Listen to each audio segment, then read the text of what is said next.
Good evening, everyone, and welcome to this meeting of the Troutdale Budget Committee for Monday, April 14th, 2025. If we could have roll call, please. Mayor Ritma? Here. Councillor Andrews? Here. Councillor Allen? Here. Councillor One? Here. Councillor White? Here. Councillor Davidson? Here. Councillor Leamy? Here. Kenny Stephenson? Here. Jean Bent? Here. Heidi Timberman? Here. Chris Barney? Here. Paul Wilcox? Here. Victoria Rizzo? Here. Rich Allen? Here.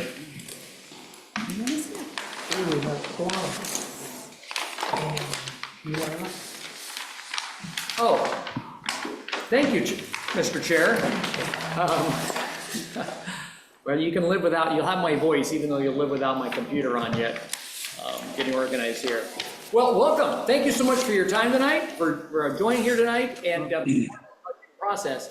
I will have to tell you, this is the 9th budget I've been involved in for Troutdale, and I will say this one has been the most challenging that I've ever had to deal with in the last 9 years.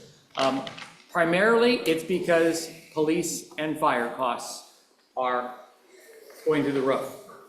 What we have learned this budget year is that we have been living in, for want of a better term, la-la land. We have been afforded a police and fire protection in the city that was well below market rate or the true cost of those things.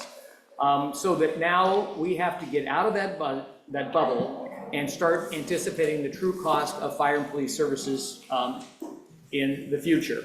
On police contract, I know many of you have already been involved in this for many months, a year, this process, but it is pretty clear that Mayor Ritma was prophetic back in 2015 when he told the Multnomah County Sheriff that it's too good to be true. How can you give us better police services for 16.5 FTE when we're currently using 28, and you're telling us we need to have more of that 28? It just didn't make any sense. And it was pretty clear that the sheriff at that time wanted to get a hold of our officers to fill vacancies he had, and wanted to get a hold of this building because he had no place for patrol services. Well, there's a different sheriff in town. Isn't that a phrase there? Yeah, there's a different sheriff in town, and she is requiring, and the county commissioner is requiring, that the real cost of providing services be paid for by the contract cities. We've gone back and forth, debated with them about what the real cost is and what we should pay, and the sudden nature of this increase. But they started off, as many of you know, in August with saying our $4 million this current budget year should be $7.8 million next budget year. That's double, practically, something our budget cannot handle. We are still negotiating with them. They are down to 5.6 at this point, and we're hoping to work it a little bit lower than that, but that's being worked on. So we've got a huge increase there. But it's also important to remember that at $4 million, we have gotten a deal compared to other cities. I have looked at Happy Valley and Wilsonville, who are both contracting with Clackamas County Sheriff for their law enforcement services in a number of FTEs that is very similar to what the city of Troutdale would expect. I have looked at the budgets and the FTEs for the city of St. Helens, the city of Pendleton, and the city of the Dalles, who all have police forces that are very similar FTEs to what the city of Troutdale should have. And all seven, whatever, I lose count sometimes, all of them pay between $5.7 and $6.4 million for their police services for what the city of Troutdale would need in those scenarios. So getting it this year for $4 million is the end of a 10-year run of a pretty good deal. And it's just sad that we were, maybe it's because of my age or that, you know, I'm not long for this position, but we were essentially sold a bill of goods in 2015, and now we are going to have to deal with it. It's something that every city in the state of Oregon has had to deal with. And I'm not going to repeat all the stuff I said last Wednesday and at the work session a couple weeks ago, but Troutdale, Wood Village, and Fairview are the last 3 cities, as far as I know, in the metro area who haven't gone back to their citizens or explained to their citizens that they have to charge them more, and they are charging them more than the city of Troutdale is. So they've had to deal with it because of those police and fire costs. Now, the other thing, of course, is the fire issue. We've been with Gresham for 30 years. They have used a methodology that has worked fine for everybody, that says that the three cities will pay what it actually costs Gresham to expand into this coverage area. An example being is that we wouldn't pay for a share of their fire chief because they were going to pay a full-time fire chief regardless of whether they covered these three areas. Anyway, we wouldn't have to pay for the maintenance of their, I think, 7 fire stations outside the city of Troutdale because they're going to have to pay for the maintenance of those anyway. Made sense. We were not subsidizing anybody. We were just covering what we cost them. Now, their methodology has changed and they want us to pay the exact same per capita as the citizens of Gresham pay for that fire service. We're getting the same department. We could quibble about it's not the same for various reasons, and I could go down that rabbit hole, but I won't. I've done it many times in the last year that we argue against that. But the point is they have the right to ask for it. And for us to pay the same per capita that the citizens of Gresham are, it would cost our budget about $4.2 million. Currently, we're paying $2.8 million. At this point, where we're at is Gresham appreciates that they didn't warn us that this was coming anytime soon until last fall, and that just like Gresham has had to go to their citizens for a local option levy, they've also passed a public service fee on their utility bill. They've gone through certain things to increase their revenue to be able to afford a higher cost of their fire department, that they have been gracious to allow the three cities to have a lower rate so that we can adapt to this new reality out there. So the next year, I think in the budget, we have something like $3.25 million, which is up from 2.8. So it's about a 14 or 15% increase, substantial, but it's not what they originally asked for. And so I will just say for the record that I appreciate that they're willing to do that. However, we've all agreed that we got to figure out a long-term solution. As most cities in Oregon, the long-term solution is a fire district. Which is where most of them get their fire protection from. And so we need to explore that among all 4 cities, and they're willing to do that. But for 1 year, we'll have an extension. So that has made it very interesting for this budget year. We, bless our hearts, we had no clue this was going to happen this way. I mean, I thought maybe the police sheriff's office would ask us to increase maybe 10 or 12% or something like that, because I know they had a market adjustment raise for their deputies that we didn't have to share in. And I didn't realize that Gresham was going to change its methodology. I mean, Gresham was like all the other cities. That's why they have a utility fee, which is a public safety fee, and they have a local option levy. They're trying to pay for things just like we are. But now we have to deal with that reality, and it's really important to remember that we are not alone in this. We are dealing with something that every city has to deal with. And it's going to have to take some time and thought to deal with this and get our citizens on board with what we have to do to continue our current level of services. So I say all that into just to hit on a couple budget things for tonight, which is always fun. I know I've met with several of you over time to talk about municipal budgeting. It's really important to remember that municipal budgeting is not your home budgeting. It's not a business budgeting. It is full of unique and rules and weird things that you have to do in a municipal budget. So don't equate it to your home budget. First of all, if you don't put something in the budget, you can't spend it. And so we have to have everything we're going to spend in the budget. If I have 3 projects that I know have resources to be able to do among city staff, and I put them in the budget for next year, what if one of them isn't ready to go? What if one of them can't get the parts or the equipment we need to do that project? Well, I can't get that project done next budget year. And some of you have been around a while. There are projects that will go over year to year to year because we can't get to them. So, but if I don't budget projects 4 and 5, what happens if I lose number 1? If I don't budget for 4 and 5 that I didn't want to have to do next year, then my staff will have nothing to do. Well, I don't mean it literally, but you understand, you always put backup projects in your budget, because if you don't put them in the budget, you can't then later on revert to do those if you need to not do the ones that you want to do instead of that. So that's why we've got to put things in the budget. Second, just because it's in the budget, it's real important to remember, just because it's in the budget, it doesn't mean that we are going to spend it next budget year. Unlike the, let's just say, the culture that people believe is around large government budgets, and I'll just say the state and the feds and maybe even Metro, You are much closer to the action here, gang. You are much closer to where we're spending our money. When we buy a new truck, you see it driving down the street and you know we bought a new truck. You are much closer to the action here, and we have a very good culture here among the employees that we don't spend if we don't need to. Just because we have a budget for it doesn't mean we're gonna spend it. I have told staff for years, and we have luckily have a very good culture, that if I see any excess spending in June, my red flags are going up. What are we doing here? We will not spend money just to spend the budget. If you need your budget, spend it. If you don't need it, that's fine. I'm not gonna penalize you the next year if you come back and say, now I really need more. It's to keep from that spending, that mentality that if I don't spend it, I'm gonna lose it. And we don't have that in Troutdale. And that's really important. Like this year's budget, again, we have $850,000 in the budget for the Beaver Creek Canyon Bridge. Do I think we're gonna spend that full $850,000 next budget year? Nope, I really don't think we will. Right now, we're in the middle of planning the design. In fact, today I got some great renderings of what the bridge will look like down in the canyon. And you have to understand with law these days, federal law, in terms of floodplain areas, in terms of fish and stream and things like that, this is going to be a bridge that, based on the law and the regulations, will last hundreds of years down in the canyon. And so to design that is taking months to design that, and it will cost a fair amount of money. But I don't think it's even gonna go out to bid till the end of this budget year. And then if it goes out to bid, how long before they start working on it? And when are we gonna spend the money? We'll spend a chunk of this stuff this year on design stuff and probably maybe some preliminary stuff.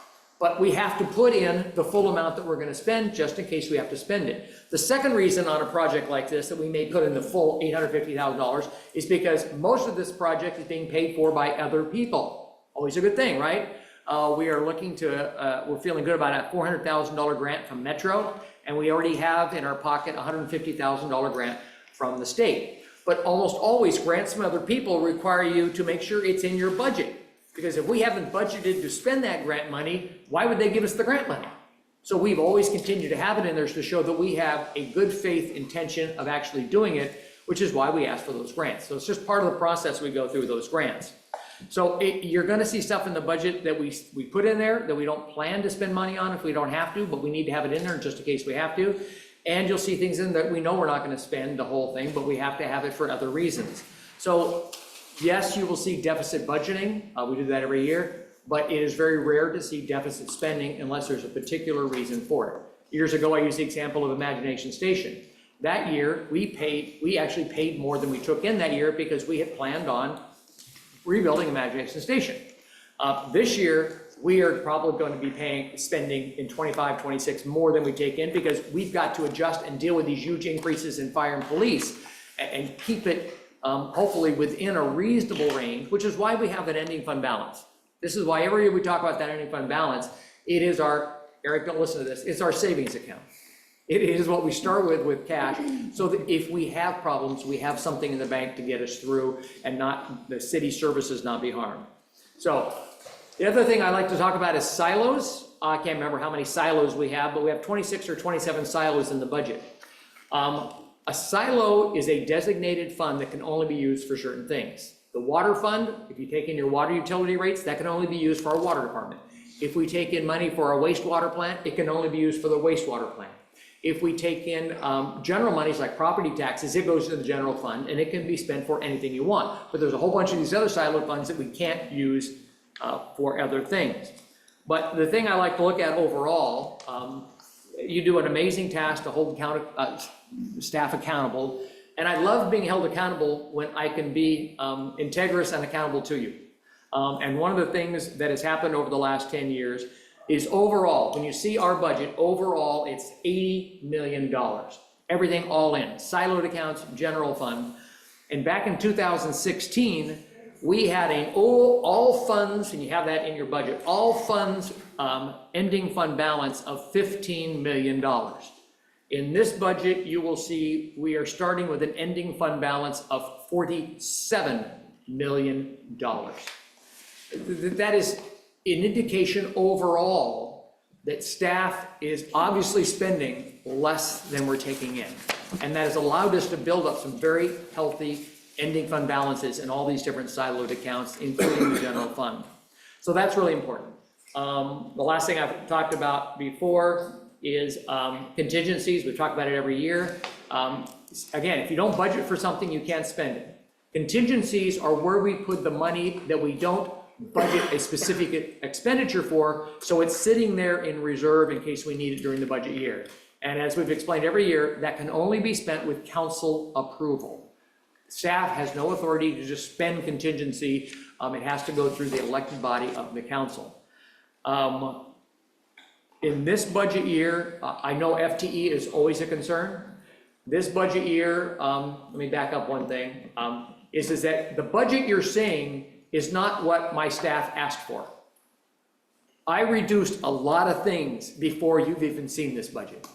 They have asked for FTE in our general fund. I said no, because we have fire and police expenses I knew were going to be huge, and I'm not going to add FTE when I know we're struggling this next year because of those issues.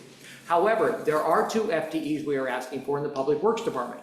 Both of those FTEs are being paid for by one of those siloed funds that has no relationship to the general fund, and the siloed funds those are coming out of have very healthy income and ending fund balances, and we need them to continue to provide great utility service to the citizens. And so that's why I don't mind as much adding FTE in those funds, because that's directly related to providing services to our citizens. So I say all that to say, thank you so much for this time. Thank you much for going through this year. It's extra hard. What you may see in front of you is that starting on Thursday all the way till 3:24 today, Mr. Chair, we got questions, about 65 or 66 questions. Some of them are duplicative, but we still listed them all, to answer the questions that I think got questions from 3 or 4 of you, which is fine, and I'm not going to ever name the 4 because it doesn't really matter. Those are the questions, and those are the answers we have as of this afternoon at 4 o'clock. So after this evening, and most of tonight's going to be Eric's presentation and walking through the budget, but as you go through those answers to questions, if you have additional ones, please get them to us. We try to answer them as quickly as we can, because we don't want to spend a lot of time in here talking about small things. The way the budget process in Oregon is set up is that we want to be accountable, but this is not to be the body to be arguing about should you buy 2 boxes of pencil or 1 box of pencil. As we did last year, if this committee thinks that we need to cut from our budget, it is best to give us a dollar number and then tell staff, go back and figure out how we're going to do it. As you recall, last year we cut $1.1 million, and that reduction is still pretty much reflected in this year's budget in most places. Because we try to reduce those things. And a lot of that comes out of places where we budgeted what we might spend, even though we didn't think we were going to spend it. So we reduced a lot of different budget items to, all right, it's likely where I'm going to spend this much, and if we have to go beyond that, it'll have to be in a contingency. But I think this year to date, we're doing pretty well not doing that. But every year changes. So anyway, that's the questions you have out there. That's the process we're going through. I want to thank Eric very much. Eric has done an amazing job of working with all the departments and the department heads to get everything into this budget for you to review. And it is a 280, what, I don't know, 280 or 66, whatever it is, page document. And there are going to be errors, and they've been pointed out by several of you. We will fix them in the next iteration before it gets to council when we're done here. I honestly, with all the words and numbers in this document, the errors are pretty minor and they're pretty small. So I want to thank you, Eric, for all that work and getting this together for us. And I think we're all thankful that Ray is done, Mr. Chair. Thank you, Ray. I want to thank each of you for all the time that you've already invested going through this book and studying this. And I want to thank staff and especially Eric for all this work. It's 267 pages. I think it can put you to sleep some nights, other nights, no. But it's there's an awful lot of detail in here, and I want to thank you for doing that, Eric. It's pretty easy to find the answer to a lot of questions that you have just by looking at the detail that's in the book. You know, I've been doing this for a while, and I'll say I think this is one of the more difficult budgets that I've ever seen us have to deal with. And you know, for some of you, you're probably thinking, well, I'm gonna do this and I'm gonna get my budget committee merit badge. It's probably not gonna be that easy, okay? I think you need to grab a cookie and lock in because this is gonna be some work, it really is. Because if you look at this, we've got a $1.2 million increase in police and fire this year at a minimum. Okay, at a minimum. And I can tell you that number isn't gonna get smaller next year. That number is gonna get bigger next year. And then it's gonna get bigger the year after that, and then at some point, possibly there's a fire district. Or possibly there's some other source of revenue. But I think something we gotta be thinking about is how do we get from point A to point B? And that's not going to be easy. You know, we're gonna go through a process. We're gonna hear the budget message. And we're gonna hold public comment. We're gonna deliberate. And at the end of the day, we're gonna approve a budget. No matter what it looks like, that eventually goes to city council, that hopefully gets adopted. And the reason I say that is, city councilors, you can change your vote between here and there. I hope that you don't, because all of us have an equal vote. And if there's something you like or don't like, please advocate for it, so that we can all do that together. At the end of the day, though, our citizens are gonna hold us accountable for the job that we do, whether we like it or not. And they're gonna hold us accountable for the services that we provide and the costs that we provide them for. What type of city we run, what type of city we are, how much does it cost them? And those things are important. If you look at this, you know, I mean, for me, let's see, we're changing city managers. We might be changing fire, changing police. Do you want me to keep going? You know, all within the next 12 months. It's a lot. Some of the, in my opinion, some of the most important things we do, some of the most important functions are all going to be changing. And I think that's going to be hard for everybody. And some of you asked about the negotiating committee.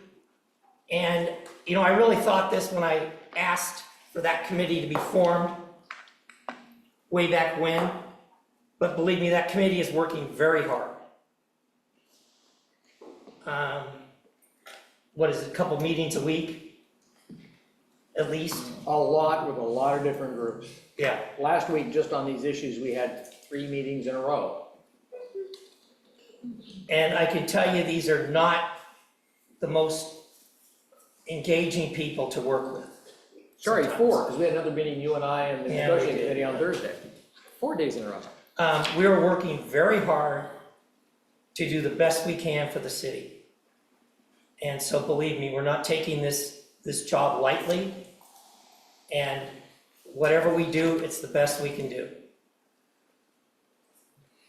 And appreciate the support that we get. And if you look at this, you know, police and fire going up $1,280,000. And we're looking at increasing fees as a city in this budget by $2,300,000. And so there's a lot of moving parts. There's a lot of things we have to look at. And I'll say one thing, you know, there isn't anything in this budget, not one item, that isn't a priority to somebody and somebody's not passionate about it. And you're thinking, well, not everything. Well, yeah, it is, because if it's not anybody, it's the vendor that sells it or the person that uses it. You know, everything in here is attached to somebody, and it's important. And we need to consider that. But we also have to consider the whole thing. And, you know, what can we do? What can we afford? What can't we afford? What can we delay? What can we do now? How do we get from where we are to where we want to be? Because if you look at this, yes, indeed, we don't spend what we project to spend. And you look at in 23-24, we ended with unappropriated of 10,000,003, which is great, okay? Then we come into this year and we budget to have an ending fund balance of 3,000,006.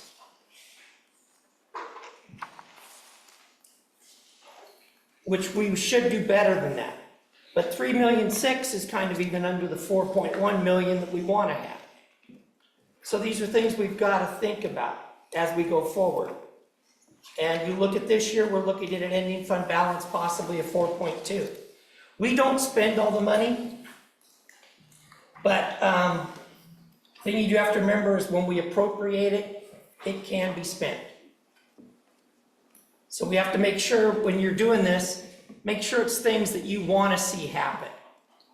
So that 6 months from now, when something happens, you're like, how'd they do that?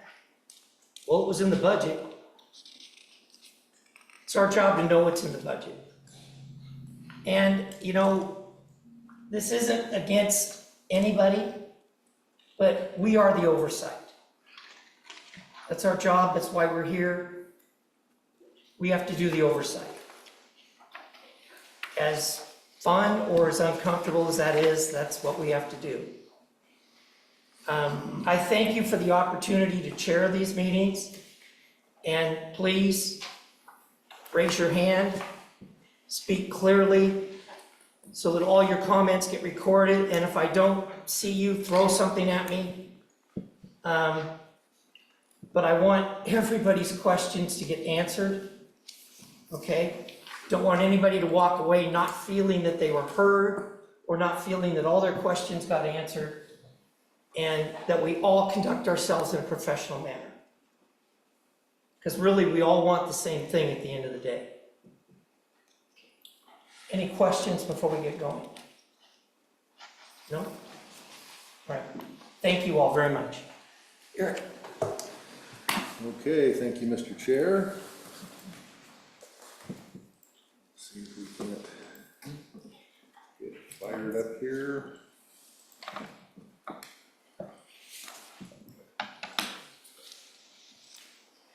We've gotten through that, we've gotten through the comments. So tonight, the overview, a lot of regulatory requirements, a lot of notices that were published, and public comment that we need to take on a couple of different matters, delivery of the budget message and so forth.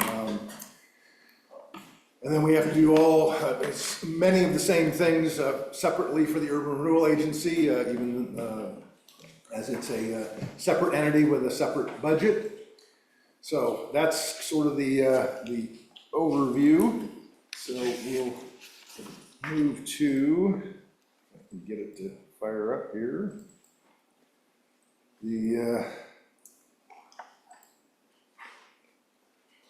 one.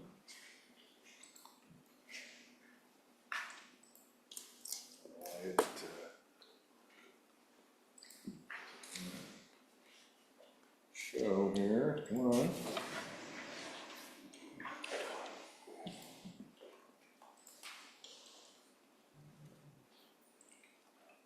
There we go, okay.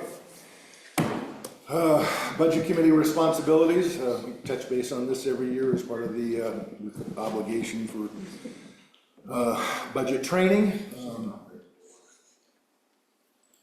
So, what's the process and why do we do it this way? The process is management is charged by the local budget law to prepare a budget and present it to the budget committee. It's local budget law doesn't give us the option to say, let the committee figure it out. It's the responsibility of the paid staff to come up with a proposed budget that is balanced, fiscally responsible, et cetera, and delivers the services as they understand the community wants it. Submitted to the budget committee considers, evaluates changes, and passes what is referred to as an approved budget. So what you have before you at the moment is the proposed budget, and your work product as a committee is to develop an approved budget. Once that approved budget is done. There's a bunch of publication requirements, more money sent to keep the newspaper industry alive. I'm not sure that anybody reads the notices, but we're required to publish them, et cetera. And then it goes to the city council in June where they hold a public hearing, and then ultimately they create what is called the adopted budget. So that's why there's 2 blank columns in the book next to in your budget book. One is for the committee approved budget and one is for the ultimately adopted budget, which is what then the staff operate under for the coming fiscal year. So it's the practical goal of the committee is to produce an approved budget. Why do we do it this way? We do it this way because of the local budget law. It's a long chapter, lots of painful details, goes on for 36 pages regarding various and sundry details. I believe I've shared with most of you, although I know there's some new folks that I'll give at the end of the meeting. Local budgeting in Oregon, it helps provide a good overview, high level, the 9 steps. The first few are handled by the staff. The ones there in the red are the committee's responsibility, and then it moves back to the staff, and then ultimately back to the council. Come on.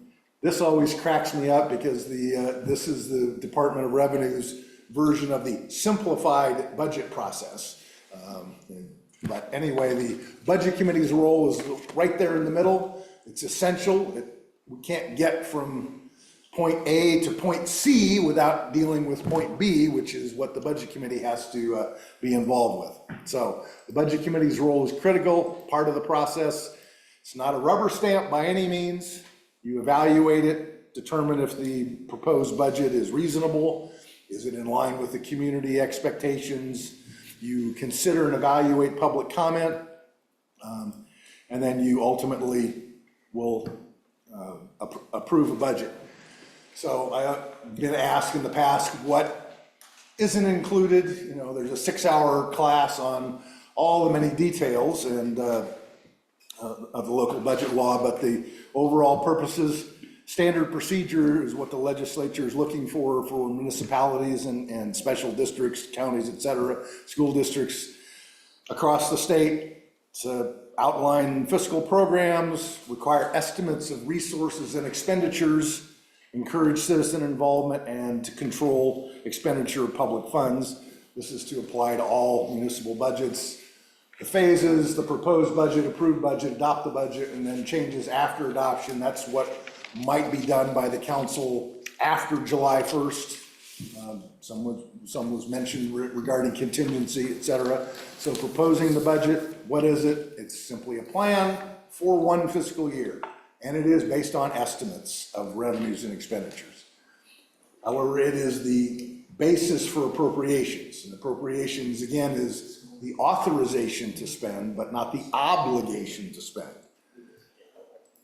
So the budget committee approves the budget.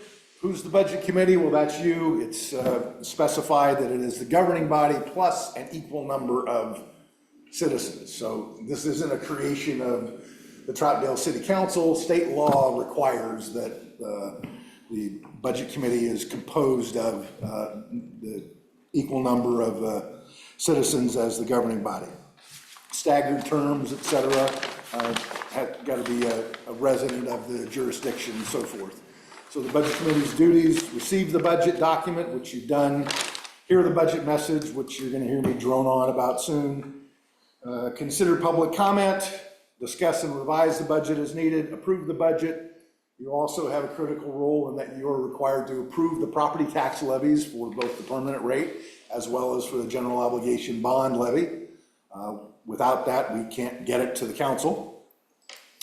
The budget message prepared explains the budget document, describes financial conditions, changes since last year. It's got to be in writing. Anyone can deliver. Budget process: all meetings are public. Budget committee meetings are public meetings subject to the public meetings law. Documents released. Quorum is required to conduct business, which we have, full attendance, I believe, tonight. Majority of the committee is required to take action. So here, public comment, we've required, there's a publication in the newspaper requirement, which we've done, followed that prescribed manner. And so later this evening, we will go through the process of receiving any public comment that there might be on Zoom, might be in the room, and we do indeed have received some written public comments, and we'll want to make sure we include in the minutes that we've done that, but that fulfills one of our requirements related to the local budget law. Then ultimately, not tonight, you approve the budget, approve the property tax levies, adopting the budget. There's resolutions that go to the city council to make the appropriations and for each of the levies. After adoption, again, this is their estimates may be changed by the council during the year that the budget applies, the July 1 through June 30 period. Come on, there we go. So there's a local budgeting manual, 112 pages of very small text, which, you know, I'm not gonna bore you with, but goes on and on. So, you know, what's missing again, it's the, what we're gonna focus on are the red 4 and 5, you meet and you ultimately approve the budget. This is all the pages and pages of the training that's available, the, like I say, 6-hour class. And again, I'm not going to drag you through all of that because it's related to a lot of the stuff that the staff has to do before your the preparation and proposal, afterwards between your approval and before council adoption, and following on afterwards. Come on, click, click, click, all of those wonderful pages that you don't get subject to. So again, receive the message, public comment, revise as needed, and approve the budget. So critical role, part of the process, not a rubber stamp, consider public comment. Any questions on local budget law training? Good deal. Okay, so let me get that to stop. Come on.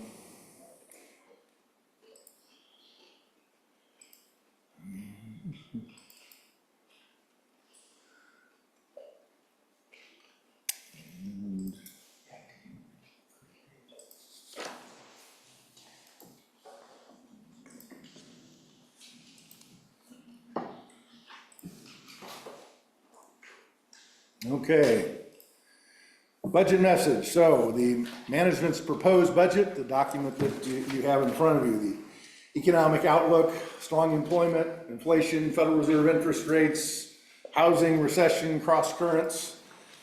So the sort of the big issue currently is tariffs. There's a sizable hit to growth, inflation, employment. Nonetheless, based on the conference board's analysis of the economic fundamentals, they think we can avoid a recession. There's an ongoing debate with economists at the moment, anywhere from 45% to 65% likelihood of a recession later this year. Depends on the day and depends on which economic analysis house that you listen to. The conference board's leading economic indicators are not looking good. Third consecutive downturn, that was only through February. We don't even have the March or April results yet, of course. And if you paid any attention to your 401k, which has turned into a 101k over the past 2 weeks, you know that the market has had some big swings. I believe I read it was reported that 2 of the largest drops have occurred in the last 2 weeks, and I believe it was the second greatest gain ever in one day also occurred. So it's been huge volatility in the stock market. As you can see, last 12 months have not been great, particularly the last few months, but the tariff tornado has created lots of uncertainty, lots of rapid fire changes, lots of what is going on next, what's going to switch. Part of understanding the impact of our top 3 trading partners, Mexico, China, and Canada. Well, there's been tariffs imposed on all 3 of those. The China one in particular is what's being referred to currently as a trade war. Hopefully there'll be some soon resolution over it, but part of the challenge to understand at the moment is much of the apparel industry and shoes in particular The analysis from that industry is that they're expecting widespread business failures because they're viewing it as an extinction level event, I think was the terminology. Consider if you had a jacket that was made in China that was $100 that you were planning on buying last month.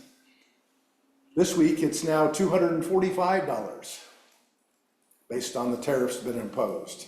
And of course, the challenge there for the importers is that they're not likely going to import very many at that price because there aren't a whole lot of you that are really going to be willing to spend $245 for a $100 jacket. So it's going to have some significant impacts on consumer spending, which represent, as we know, 70% of economic activity for the United States.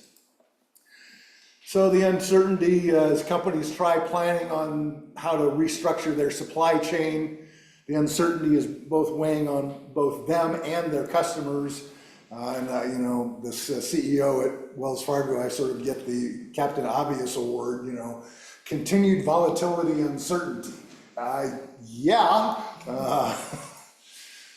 So Barron's pointed out that we're probably at a critical inflection point, and I think that inflection point is going to be the next 90 to 120 days, at least based on what's been announced so far, because there's negotiations underway, there's temporary waivers, there's temporary pauses, there's a number of different, and it may have changed today that I hadn't seen, but I think it's going to create a great deal of hesitancy in the marketplace for both businesses and consumers.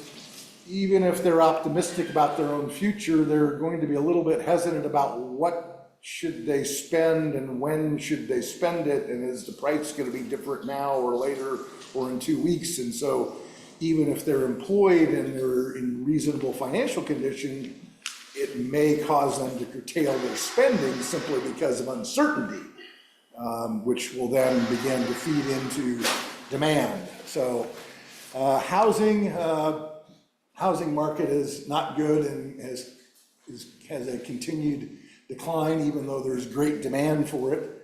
Part of that challenge, of course, is those interest rates. You know, those of you that have those 3% mortgages and are very happy and content in your houses, you know, you're not wanting to sell and trade up, which is also part of what is causing somewhat of not a frozen housing market, but a, you know, not particularly active housing market. Employment, labor market dynamics look favorable. You know, the conditions, wage growth, claims, all in positive territory. Unemployment rates ticking up slightly, but still down near record lows. So from an employment standpoint, things are positive. Again, non-farm payroll changes. Again, we're still adding jobs. So the employment side is good. The inflation trend is slowly downward. It, of course, goes down much more slowly than it spiked up. Supply chains uncertainty is going to, I think, create upward pressure on that. The tariff changes create both additional cost that's going to drive inflation, but it's also going to, you know, feed into the supply chain uncertainty. And then the other aspect of in the inflation challenges and what's going to happen is how is it going to affect the debt ceiling, the budgeting at the federal level, and the back and forth battle over the tax package. All of that is going to create challenges on the inflation front side. You know, it's coming down. It's certainly not down as far and as rapidly as we would like to see.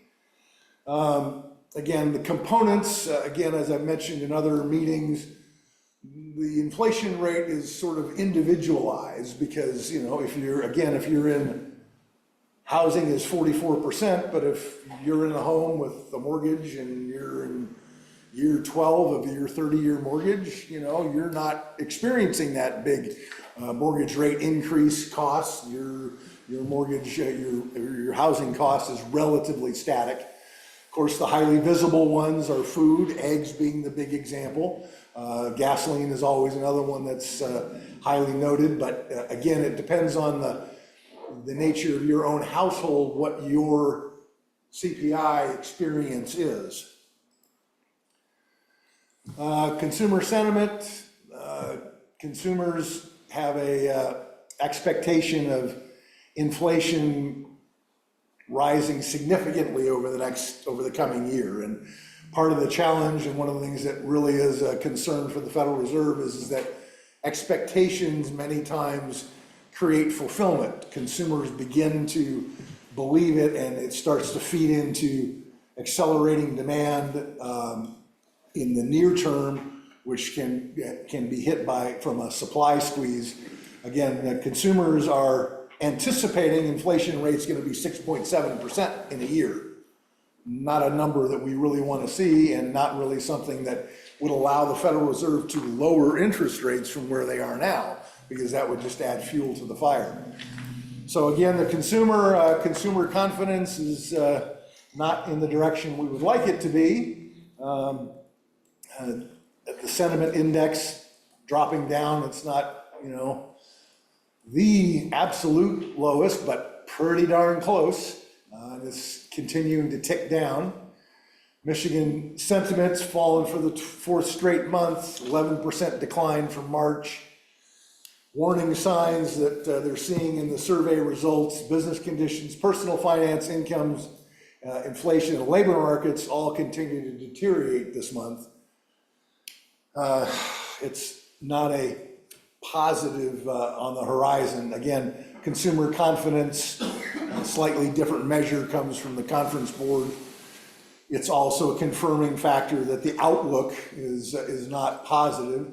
Again, part of it is the uncertainty factor, not sure what is happening, what's going to come out of all of the changes coming out of Washington. Consumer index, again, ticking downward. So it took another hit this month, primarily worries about trade wars, inflation, and the labor market. There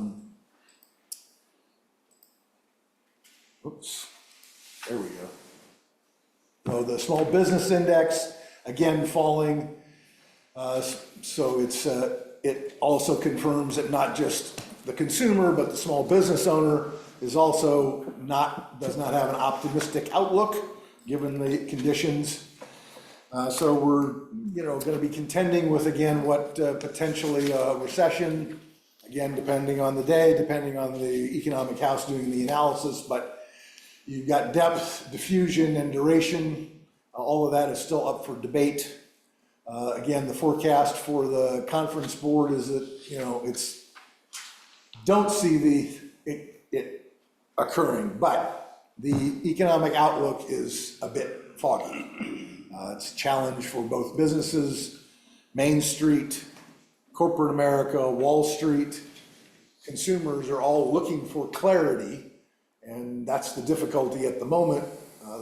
They're not yet maybe taken action or made decisions about what they're going to change because they can't quite see enough information to determine what challenges to make. So the recession that didn't arrive yet, we'll see if it does.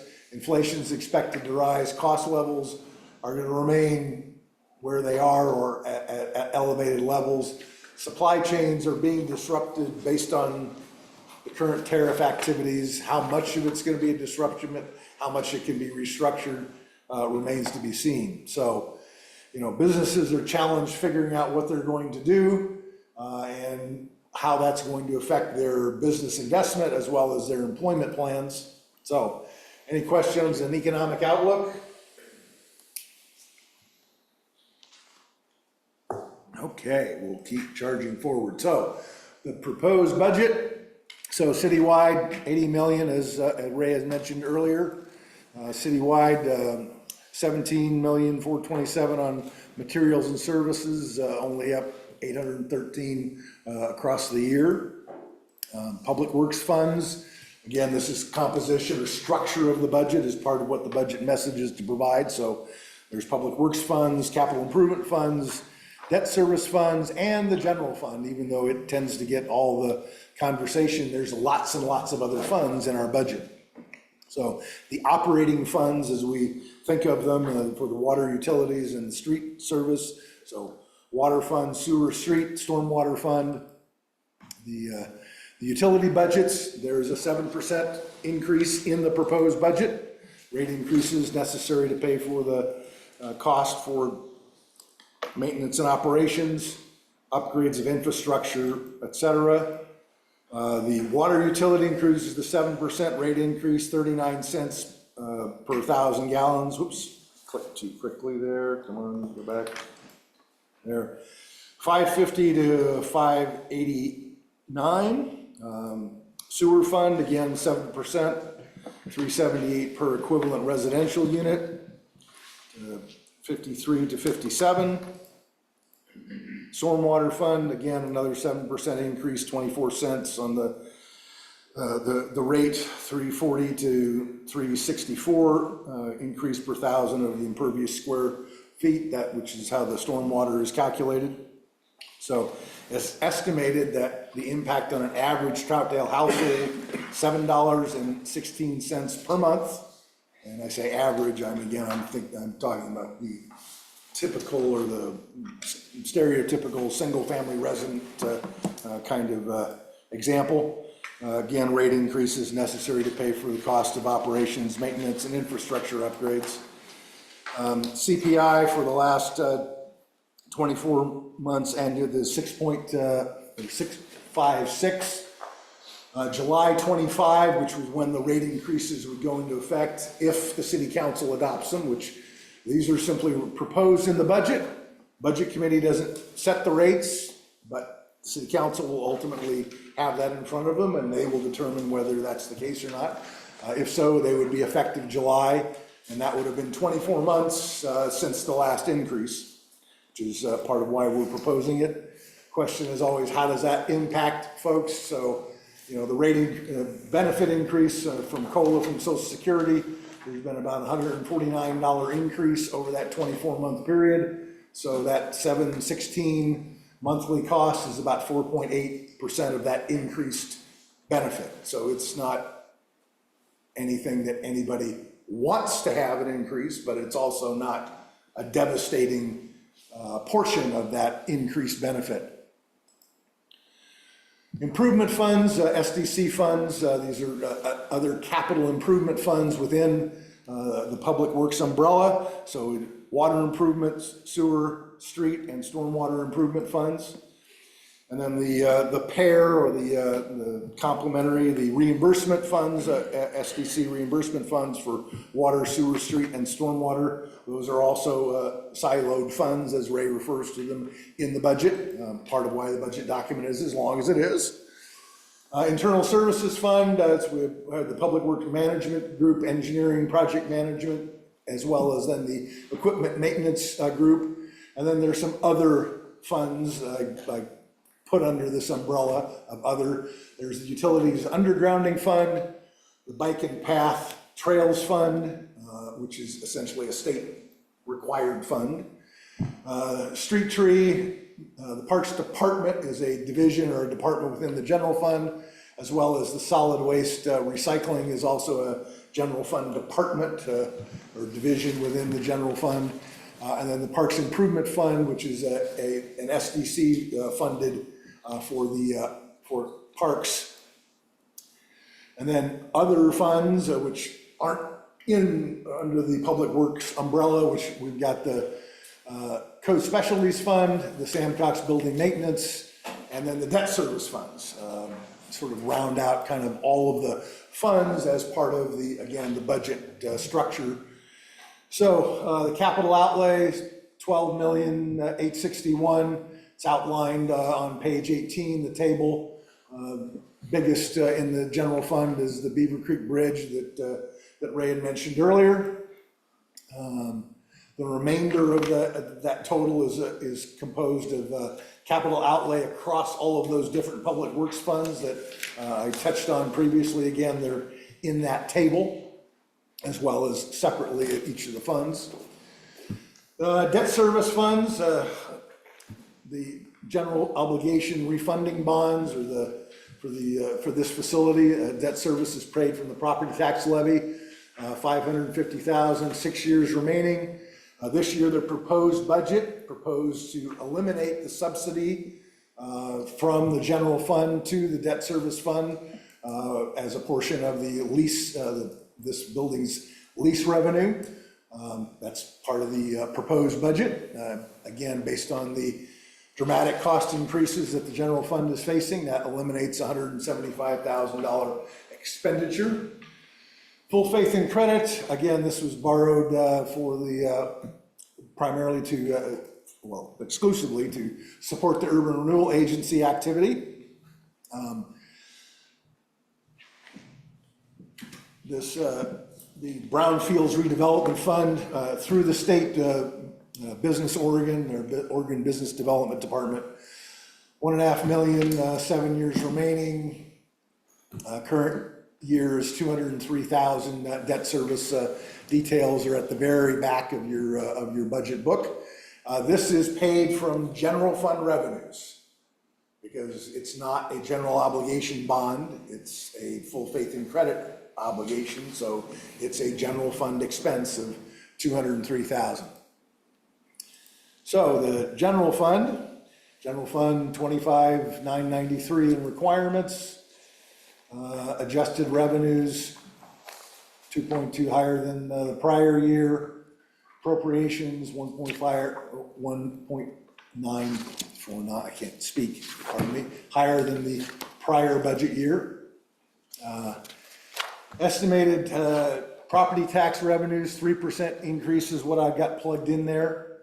$42,000 net increase, substantially less than this year's increase because this year was the first year that we had Amazon come off of the enterprise zone exemption. So that was the big Amazon impact there. 3% is sort of the more traditional projection increase, but as you can see, it rarely comes in right at 3% for us.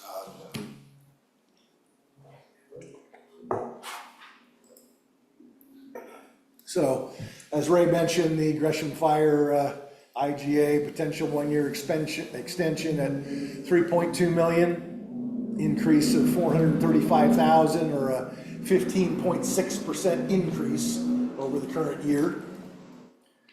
Law enforcement IGA, this was, as Ray has mentioned, there's been ongoing conversation back and forth, up and down, what was budgeted, because we had to put something in the budget and we had to go to the printer, whether the sheriff's office was communicating or not, which they were not.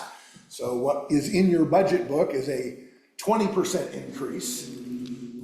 What their most recent offer is the $5.6 million that Ray had mentioned, which is a 41% increase. So, what exactly is it going to turn out to be? That's yet to be determined.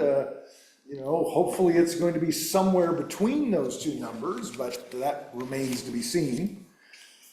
A lease of the police facility, current rent $286 plus the utility reimbursement. Again, no longer to subsidize the GO bond, reduces general fund expense by $175,000. What is the lease revenue going to be in the coming year? I don't know, because that's also something that has to be negotiated. The lease for this building expires June 30th. There's been ongoing research and discussion. The chair has used his real estate experience to help us ferret through some of the possibilities. Also gotten some market analysis from a firm over in Gresham, so we're trying to work our way through that, but what exactly we will get the county to agree to, I'm presuming it's going to be something greater than what they're currently paying. How much greater remains to be seen. As Ray had mentioned, public safety services fee is also mentioned in the budget message and in the cover memo. There's a $1.4 million is proposed in the budget. Again, it's all entirely subject to the city council approving it. For the cost increases, it's based on a $15 per month for a single-family residence bill, a fee collected through the utility bill. It's scaled for businesses and multifamily based on the number of ERUs. So that's sort of a quick snapshot of how I came up and estimated it for us to be able to plug into the budget. As you can see, there's, the largest quantity of accounts are single-family residents, but there are a number of multifamily, commercial, et cetera, and other accounts. So that's what gets us to that 1.4 million in public safety services fee to help fund those increases for fire and police. And we'll, of course, revisit this again on Wednesday night. Contingency, unappropriated reserve for 4.2 million, contingency of 3 million. It's the unappropriated reserve provides the ending fund balance to support the cash flow between July 1 and November 15th when the first round of property taxes comes in. So current general fund revenue, 17,421,7, preliminary deficit of 4.3. So that 4.3 after adjusting for the contingency, which is part of that deficit number, shows us would be a net spend down of 1.3 million. And that is, of course, that every single revenue came in exactly as I've got it in the budget, and every single expense came in the budget exactly as I've got it, which I can guarantee you that's not going to be the case, but we have to propose something. Of course, dramatically higher due to the public safety IGA costs. So we talked about this in the mid-year meeting, but essentially we start with our beginning fund balance, work our way through the revenues, the preliminary net. The key thing on this page that I want you to see is the bottom number, the 8,518,000. That's the projected or estimated ending fund balance or net at the end of this year is what won't know until, October when we work our way through the audit, but 8.5 million is what the current estimate is. So that's the beginning number that you see at the top of the page for this coming year, and that's the number that's plugged into the budget book as our beginning fund balance. Again, those numbers that we talked about on the previous slide, the expenditures, the revenues, that preliminary net, the 3 million contingency, and there's our $1.3 million reduction or net spend down, giving us an estimated ending fund balance of 7.2. Come on. So that's the chart. That's as proposed in the budget, which I know it's not going to be that because the budget's going to get changed, but that's as it is in the proposed budget. That includes the $1.4 million public safety fee. It excludes continuing the bond subsidy, so not spending that $175,000. But that's also based on the $4.8 million number that is printed in your budget book for the police contract, which is different than what the county's last offer was. So if we,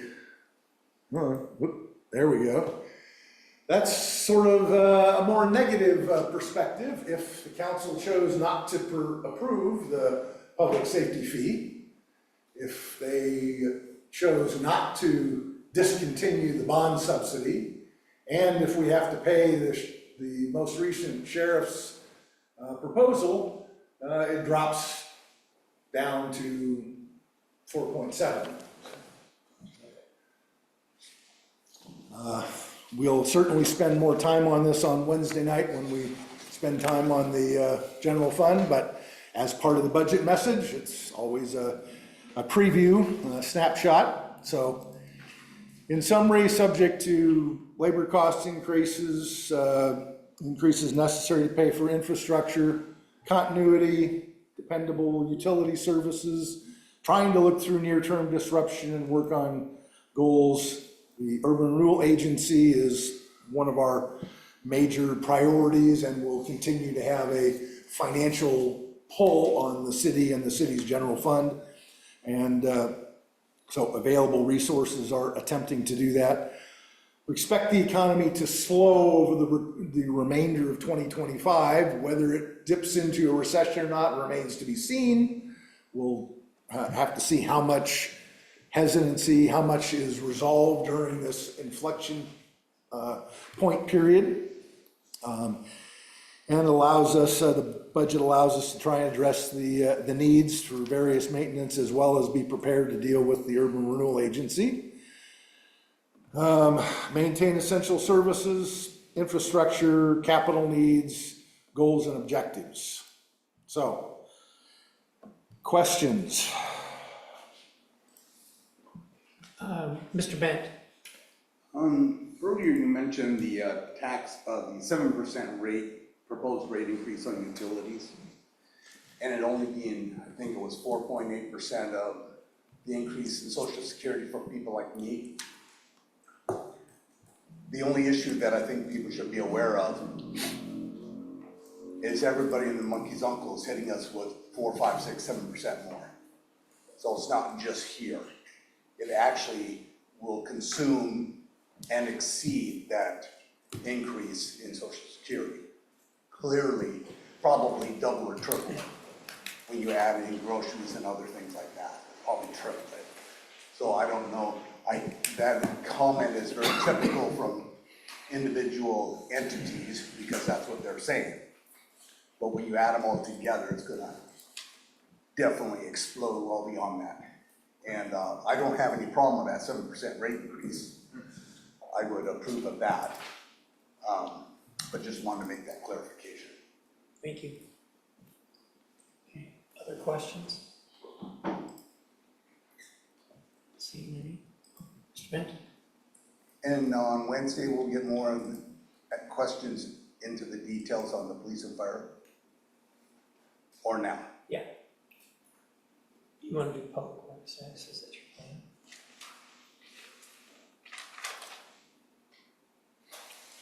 Yeah, we'll probably do more of that Wednesday, I would think. Not now, but then. Okay. Yep. Mr. Barney? This is more just a clarification because one of the slides is a little strange to me. It was the one where you had the, like the projected net of it had like -4 million some, and then the actual was -1 million some. I'm wondering why that's listed as negative numbers.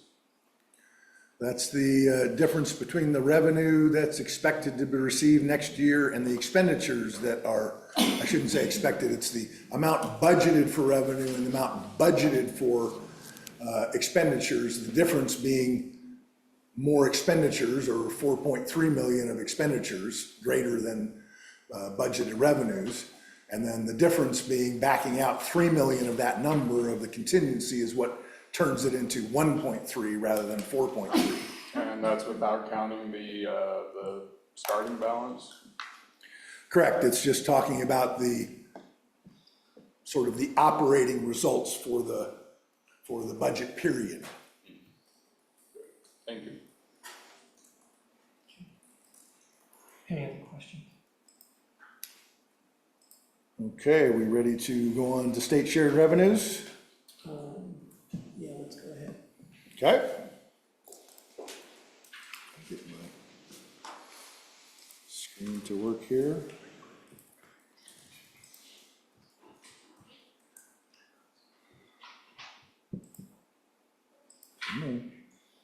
There we go. So one of our regulatory requirements, it was another item that we published in the newspaper. State shared revenues, revenue sharing to cities, there's two different provisions in the ORS that for years that the legislature has made available. Revenue sharing, there's a number of kind of requirements that are necessary for us ultimately to receive those revenues, one of which is a public hearing before the budget committee. And it's required that there's a notice published to ensure that the public can have the opportunity to make comment before the budget committee. Another requirement then ultimately is the City Council then will, in June, also hold a public hearing on state shared revenues. City then also has to determine that it is eligible to receive, and then it has to elect to receive. Those are all done in that same meeting of the City Council in June, and covered by a resolution at that point. So state shared revenues are distributed. There's a requirement that city receive it as at least 4 of those following items. The city has all of them, so we are fully eligible. So in the budget, the revenues are incorporated on page 41, up near the top. That's sort of where all the general fund related revenues come in. By far, the largest revenue that's shared from the state is from the gas tax. And you'll see that there, it's on page 151. That goes into the street fund. And by the state statute, it also requires that 1% of it has to go into the bike and trails fund. And so that's on page 238. So the bulk of the money is goes into help with transportation, but the general fund revenue is there. It's at a lower amount, part of it which is because on the cigarette tax, smoking continues to decline, so there's less and less usage of it. So from a public health standpoint, that's a good thing, but that means that the revenue declines slightly. The liquor tax is a complicated formula, as well as the general revenue sharing combination of a weighted average between population and assessed value, and I forget there's another component in the formula. But the population piece, which is something else we'll talk about on Wednesday night, has also been pulling my hair out. I've been going round and round with Portland State University, their population center, since November, when they decided to publish their first round of it's always pointing backward to July 1. So this is the population for July 1 of 2024, which is the most recent. They reduced our population by like 871 people. At the same time, acknowledging that we've had a big increase in our housing units, which of course makes no sense. And so we've been going round and round with them. I want to give acknowledgement to Seth Reeser, the finance director in Wood Village, which the council got a chance to hear from him on another topic earlier last week, but he's sort of been carrying the flag with PSU, fortunately, on pushing back on their analysis. They didn't come out and say it. They did acknowledge that their population estimates are just that, they're estimates. There's a lot of science to it, but there's also some art to it, they acknowledge. What they didn't acknowledge, which was, you could read through the lines, is that there was a much bigger population reduction in Multnomah County, and they didn't allocate as much of that reduction to the city of Portland as we believe they should have. And so they were sort of spreading out the reduction to other places in the county in order to come out with the total reduction for the county. It's frustrating because it has a direct impact on our revenues. We've gone back and forth, the number has changed like 4 times. The other thing that's been maddening is that they've gone back and changed the past population numbers going back to 2020. And whereas they published in that our population for July 1st of 2023 was 17,500, they now have it at 16,160. Again, they're trying to make all their numbers balance out, and I'm afraid we're ending up with the remainder share, or whatever the case is. Part of how they got to it was by saying that even though we have more housing units, there's less people per household. So apparently all these new housing units are occupied by single individuals, which is also hard to believe. Part of the pushback we were able to do, Seth had the great idea, and we did it for both Wood Village and Troutdale, was showing that, okay, well, the water usage is pretty consistent over these years. So you're telling us that there's fewer people and they're dirtier and taking more showers? you know, I got them to change things a little bit. Anyway, I digress. I apologize. This is not all part of the, you can tell I'm on my soapbox about it. So the purpose of this is the state shared revenues, and we'll again talk more about population on Wednesday night. So questions about state shared revenues? Eric? Oh, Mr. Wilcox? Thanks, Joe Stephenson. I asked the question about the lack of a entry under the marijuana tax and was told that the reason was there weren't any new retailers, but the existing retailer Tetra was paying before, and I assume they still are paying into the state. So why isn't there anything there? We're not currently eligible to receive the marijuana tax because we have a prohibition on new marijuana facilities. And if there's any prohibition by a jurisdiction on retailer, wholesaler, or manufacturer, you are not eligible to receive shared marijuana revenue. So we have. That was reversed by on the ballot. I'm not gonna get into a debate with you about where we are. Based on the city attorney's view, we haven't been eligible for the last several years, and we haven't been collecting it for the last several years. It was on the. That's why there's no entry in the budget. It was in the ballot, in the budget a couple of years ago, like 17 or something. Yeah, and it was no longer included after the prohibition went in place. But because of all that, that may come back into play for next year, right? It's not gonna come back in play until yours truly certifies to the state that we're eligible, and I'm not gonna do that because I have to certify that to the state on all of these things as the finance director until I'm told by the city attorney that we no longer have a prohibition. Okay. So for now, it's budgeted at zero. Doesn't mean that it couldn't change, and if we become eligible and they send us money, we're not gonna turn it away, it just wouldn't be in the budget. Other questions on state shared revenue? Councilor White? On the gas tax, what are the parameters on us spending that money? What does it have to be used for? I know I'm not talking about the bike, the 1% bike portion, but is it strictly for street maintenance? Well, it's for the roads, for the improvement. It can be used for maintenance and potentially rebuilding portion of a street. You know, we can't divert it and go use it for the sewer treatment plant, or we can't go use it for the visitor center in the general fund. It's gotta be used within the street fund for those road and transportation related purposes. Would that include equipment that we need to maintain the streets? Yeah, that's all part of what's in the street fund on page 151, I guess, but. And it's something that the auditors look at every year. It's part of that audit report that I give you in November, in January.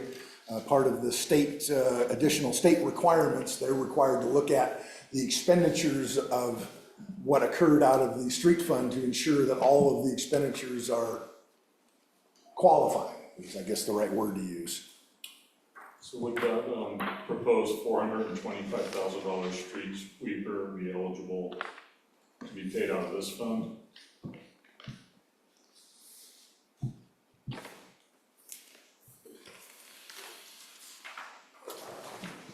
I would need to go do a little research. What? Go ahead, the answer is yes. Okay. Well, Is that what's being proposed? Yeah, at the bottom of page 20, under streets. Well, That's that fund. yeah, it's on page 155. It's listed as part of it's coming out of the street fund. It's in the capital outlay of the street fund to 05. Page, Oh, I see. yeah.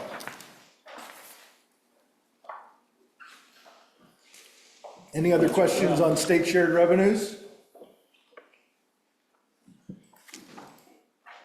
Okay, so again, part of the requirements are that there's a public hearing before the budget committee about the possible uses of these distributions. So this was the notice that was published and as required so that we complied with the statute to ensure our eligibility. So public hearing, business-like manner, 5 minutes per speaker.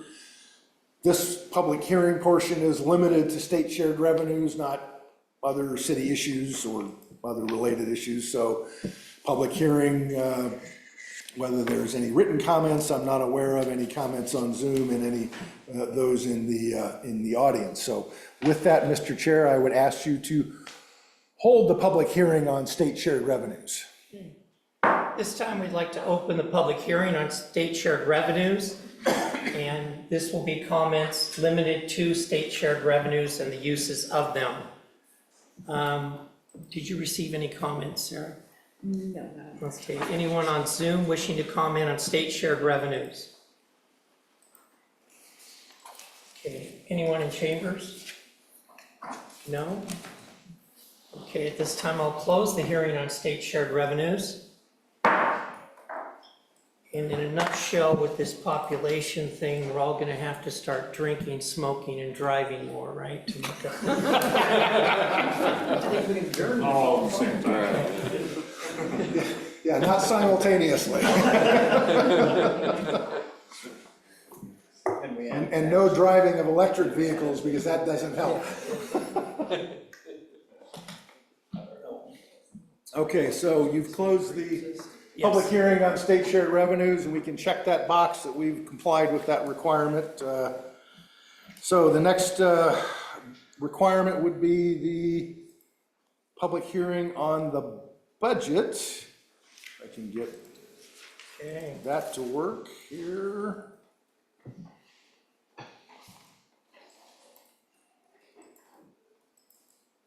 So again, same business-like manner, 5 minutes. Comments relative to the proposed budget, not, again, other issues related to the city. It's a one-way process. It's comments that the committee would receive from people in the public. It's not a Q&A and discussion period with the public, should there be. Again, same three, and I want to make sure we note for the record, we did indeed get some written public comments. So with that, Mr. Chair, if you would hold a public hearing on the relative to the proposed budget. Okay, at this time, we'd like to open the public comment period on the proposed budget for fiscal year 25-26. And these are comments limited to the proposed budget, and any citizen may speak to any item related to the budget. And we received some written comments, which I think everyone got a copy of, correct? And did you receive any other comments, Sarah? That was all.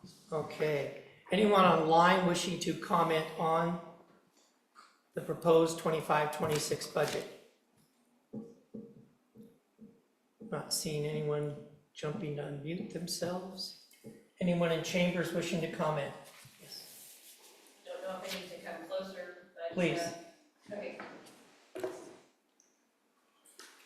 Gail Stevens, Troutdale citizen. Just a quickie question. Yes, this is an exceptionally complicated budget, and I totally understand it. One quick question or point of clarification for Eric. Is it on? Okay. Make sure if it's on with green or on with red, Sarah. I think it's green. There we go. How's that? Okay. I concurred the notice that the services, charges for services for the water fund did increase based on the proposed rate of the 7% increase. However, on the wastewater fund, that revenue estimate remains exactly the same as the current fiscal year. So is that because the current fiscal year is currently running below what was budgeted? Or was just that one of the 1,000 inputs that may have been? Both the sewer fund and the stormwater fund, I have all the calculations out in the side of my spreadsheet, and I got interrupted and didn't enter them. So- Okay, I had a feeling it was just a little something like that. It happens.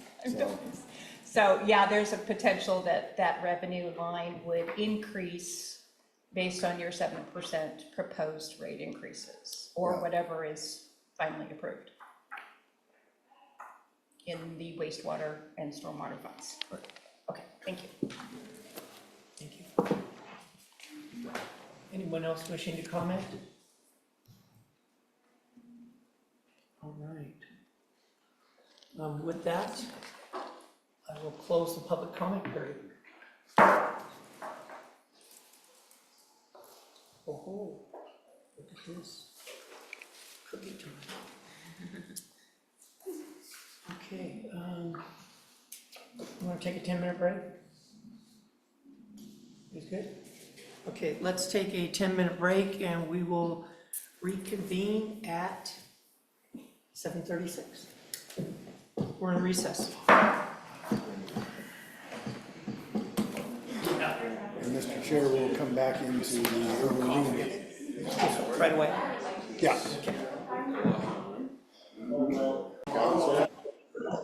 And just the first few minutes of the segment, I was watching, I thought it sounds like there's problems between us and Greg.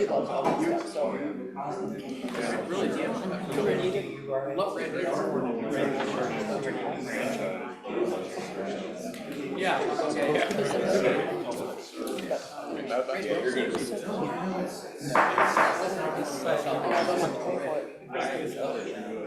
Okay, at this time, we will call to order the Budget Committee meeting for the Urban Renewal Agency for the City of Troutdale. For Monday, April 14th, 2025. We have roll call, please. Yes. Chair Whitmer, Here. Director Andrews, Here.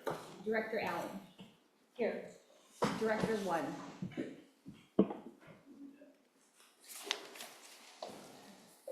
Director White. Here. Director Davidson. Here. Director Leamy. Here. Kenny Stephenson. Here. Gene Ben. Here. Excuse me. Heidi Timberman. Here. Chris Barney. Here. Paul Wilcox. Here. Victoria Rizzo. Here. And Rich Allen. Here. Okay.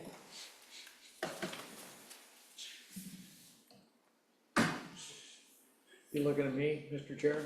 Well, you usually don't. Constantly talking and yelling and screaming. I thought to myself, why are you here? Why are you in the other person's? Yeah, why are you over here on our side? And I thought, well, maybe, I thought, seriously, at first I thought, well, maybe Your there's mic's second floor. I on. look over there. No, there's like 7 people over there on the bleachers. I just went, okay, no, I'm giving it to the end of the sitting. If you don't leave, Directly. Could you mute yourself there, buddy? Husband, what is that? All right, And I'm guessing he's here. Okay. he's in the meeting. Somebody is. As an introduction for the Urban Renewal Agency budget, it is really exciting that finally something is really happening out in the URA. You know, every year we have a budget, we always put in there's gonna be a big expenditure, but of course, like many things in the budget, we never spend the money because things aren't ready to. And so next year will probably be the first full budget year of activity out at the Urban Renewal Agency. As many of you may have noticed, if you haven't, go down there with your boots on, especially if it's gonna be dry this week, and put on a hard hat, but they're moving really well to put the new waterfront trail and park. The council has officially named the park itself the Sharon Nesbitt Heritage Park. That's already been officially done. At some point, we'll probably name the trail itself also, but it is moving along really well. If you just go behind the depot, you can see that down underneath the UP bridge, we have our own columns and stanchions, and all the foundations are ready to go to put a bridge underneath the bridge, all the way around, which we were required to do to make sure that 100-year flood didn't take away the train tracks, and so that fluid can go underneath it. And logs can't get stuck on it, all the things they require. So that's doing well. If you've ever remember seeing the plans, there's an observation area up toward 84 on the river side of the trail, which they've already poured the foundation for. All of the undergrounding of electrical and water and sewer is all pretty much done underground. It's stubbed out, so they're ready to go. And they're supposed to be in the next couple weeks actually doing more grading and sub-graveling, aren't they? Travis? Yeah, well, weather, a lot of weather dependent, that kind of work. But Yeah. if the weather cooperates, they hope to be grading out and rocking in the trail itself this month. And then start skill erection on the bridge and get cleared in. So you will see a lot of movement out there getting that done. I don't anticipate it'll get done until early next fall. You just never know what weather happens and how things work on. So that's happening real well. We've also gotten the URA. The second part of the URA is the development of it. As you recall, the last time we had a development proposals out, we got a great partner, Capstone Partners, but they just couldn't work out a deal with the mall owners to incorporate the two, and that was a big deal for Capstone, so they stepped away. And then we put it out again, and we got one RFQ, which is Ethos again, and Ethos is partnering with Time Equities and is partnering with Bremit Construction, who does a lot of great projects in Troutdale. So that's going to be considered on Thursday night, Mr. Chair, by the Town Center Advisory Committee, and then the URA board will consider it in a couple of weeks. I will just say that all the years I've been dealing with Time Equities and that property out there, I am most hopeful now that if this proposal is accepted by the city, it will allow that mall to be modified to however it looks, to be able to integrate it into the development out there to a certain degree, which as I've told some of you, I think is critical for that whole area. You can't have a large commercial area like that and what the market says should be a large residential area and not be integrated together. And I think that proposal we have is going to be great. So the council, the URA board, and the Town Center Advisory Committee is going to be working through that in the next couple months. The other thing that's important for us that's related to our budget here in the city is the city has over $5 million. I can't give the exact number. Eric might have it to his head. We've got over $5 million loaned to the URA that will not come back to us till we sell that property out there. So just for our own general fund health, we've got to be developing that property sooner than later. Because even though normally when a developer develops property, they don't pay you a lump sum right up front. They pay it to you as they develop it in stages, because that's how they get their money, is to build things, and so they can pay for it. The sooner we start that, the sooner our general fund is going to get back a significant amount of money, which where we're going the next couple of years and trying to get additional income for fire and police, that will be a nice help to get that replenished back into the general fund. So, Mr. Chair, we have a lot of exciting things that are already going on, and we hope it'll continue to work well. Thank you. Yeah, it's an exciting time. It's great to see all of that get cleared out and the trail get built. Finally, we have eradicated some of Troutdale's favorite plant, the wild blackberry. But I'm sure those will come back in time. No. As Mr. Young said, TCAB will be taking up this proposal Thursday night and looking at it. And this is great to have one. Another thing that's included in this is they're also partnering with NATO development, which is also exciting. So it's going to be really good to look at it. And it's also, though, a tough time. You know, it's like if you're looking to do a 100 million plus development and you've got tariffs and you've got a lot of uncertainty in the economic climate, I can also understand why some people that may have been interested in submitting a proposal held off. So it'll be interesting to see how this plays out and what it looks like long term, but any progress with the outlet mall, I think, would be a positive thing for not only the Confluence development, but for the city as a whole. And it's just exciting that all the work that's been done down there and what it's going to look like when it's all completed.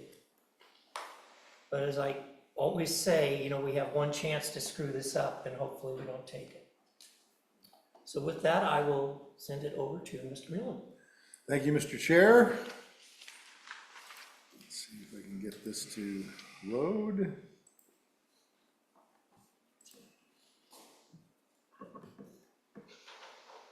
Okay, here we go. Budget Committee for the Urban Renewal Agency. So we've done roll call, we've done comments.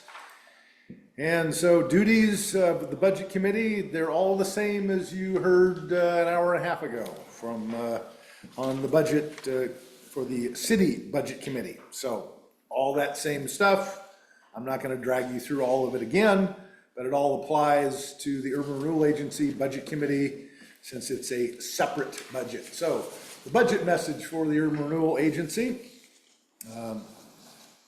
established in 2006, separate legal entity, promote optimal development in Troutdale Riverfront Renewal Area, mix of retail, business, recreation uses, vision plan.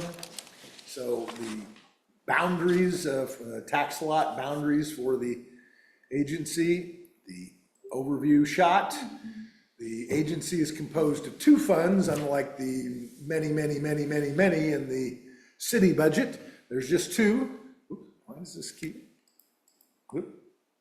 Oh, okay. Something's. So there's the Riverfront Development Fund and the Debt Service Fund. So two parts, Riverfront Renewal Fund, that's effectively the general fund for the agency. 562 million,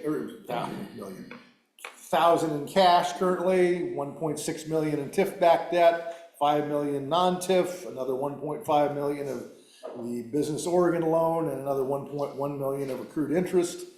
Urban Renewal Agency, the URA Debt Service Fund, 115,000 in cash. The Debt Service Fund has the obligation to pay back the TIF debt that's listed there, and we'll look at this a bit more. The requirements in the proposed budget, 6.7 million in the Debt Service Fund, 224,000.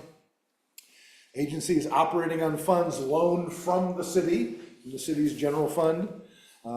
There's also provision in the proposed budget for reimbursements coming from both the state and from Metro for the trail construction. And for additional loans from the city.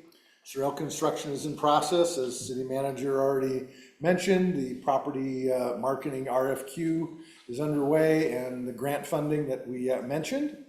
So the Confluence site, again, we went through the all the land use process and the resurveying and new tax lots, et cetera, to prepare for the separation between the public trail and the parcels that we would then have for development. So the trail graphic, et cetera. The Sandy River Access Plan was sort of the one of the foundational documents for the trail plan, multi-use plan. There's an artist rendering back when it was done, the overlook that Ray had mentioned earlier, preliminary estimates back in 2014. So the riverfront development plans 425,000 in the materials and services, 3.75 in the capital projects. The money moves back and forth, and we'll have to do some jiggering with that for this current year at the last Urban Renewal Agency meeting of the year, as we have different classes of expenses fall in different buckets. And so, as I mentioned before, URA has two types of debt. It has TIF-backed debt and it has non-TIF debt. So the tax increment finance is what TIF stands for, tax increment financing. The debt service fund has basically two functions. One is to collect the TIF that the county assessor puts into the account based on what's referred to as the division of tax. And its second responsibility is to make payments on the outstanding TIF-backed debt.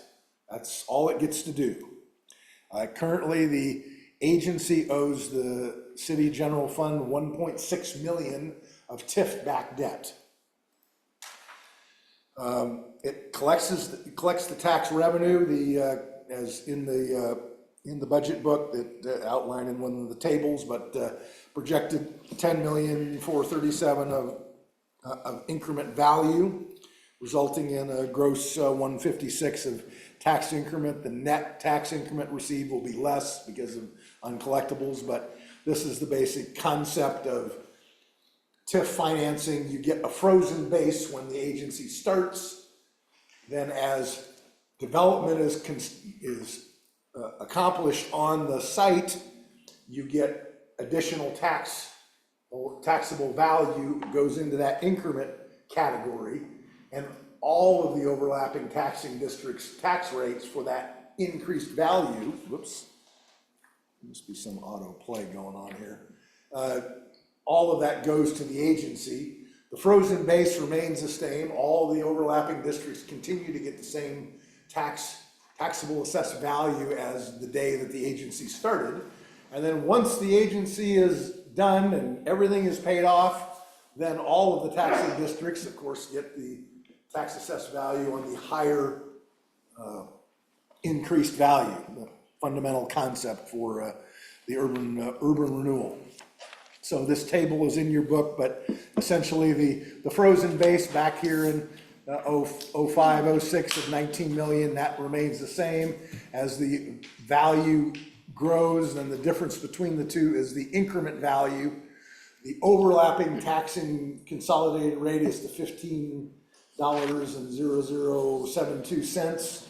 That's what calculates out to the 157, and it's gonna net about 147 with the uncollectibles and discounts.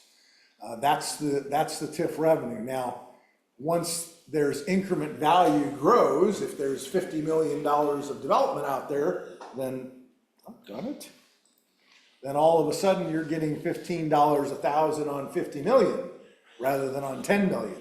That's what accelerates the collection of the TIF revenue to be able to repay the debt that was used to finance the Urban Renewal Agency.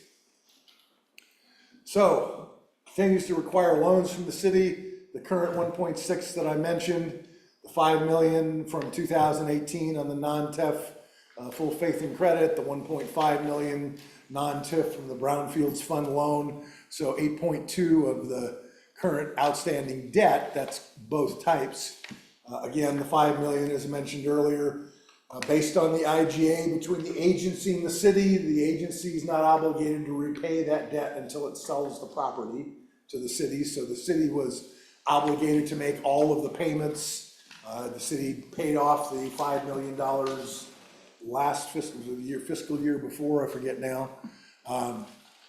And it was, the 5 million was borrowed to purchase the property as well as to do the initial cleanup.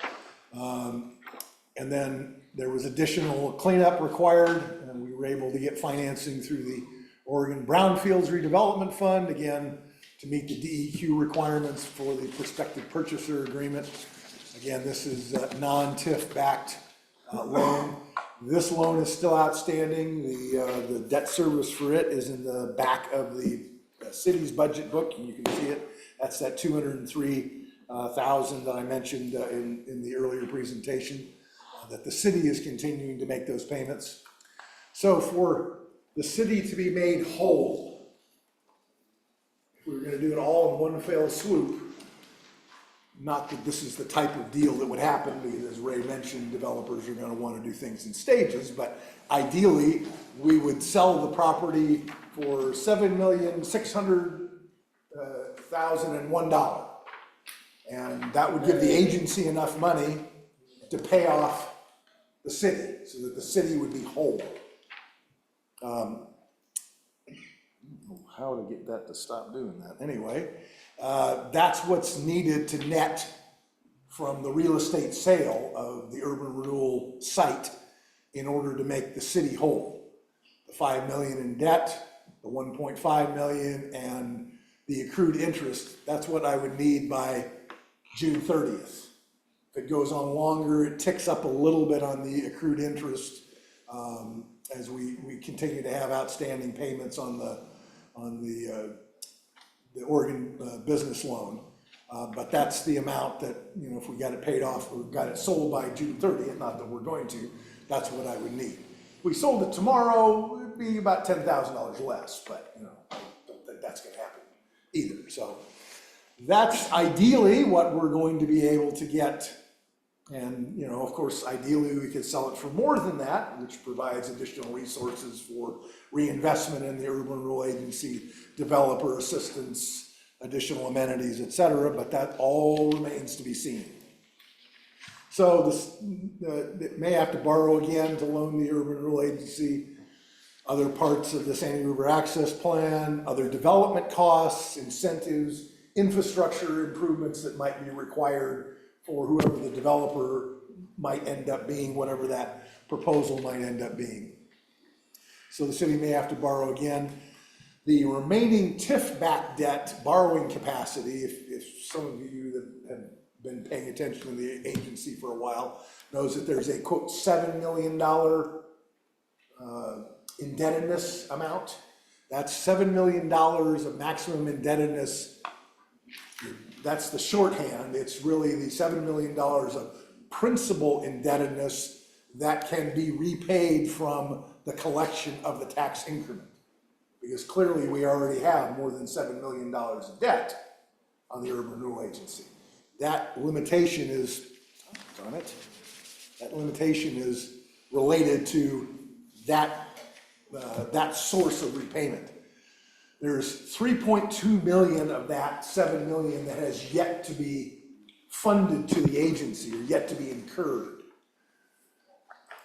As those of you that were around 10 years ago, we extended the deadline to incur the debt because we were running up against the deadline. Well, I'm going to be bringing to the agency as well as to the city council both ordinances and resolutions in order to amend the urban renewal plan to extend the deadline another 10 years.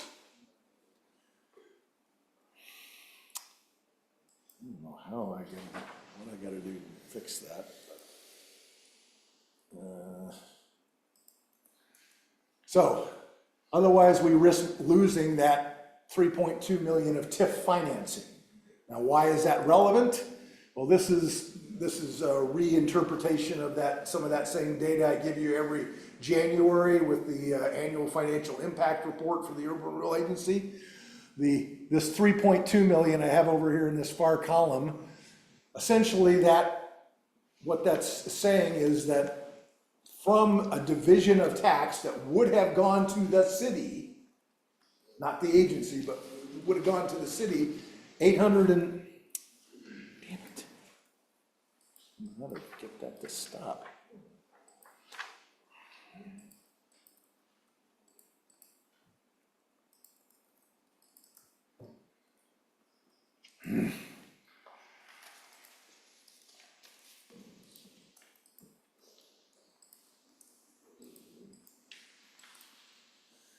$802,000 would have gone to the City of Troutdale general fund. It's going to go from the city to the Urban Renewal Agency as part of the division of tax, that remaining 3.2 million. That means 2.3 million of that is going to come from other agencies.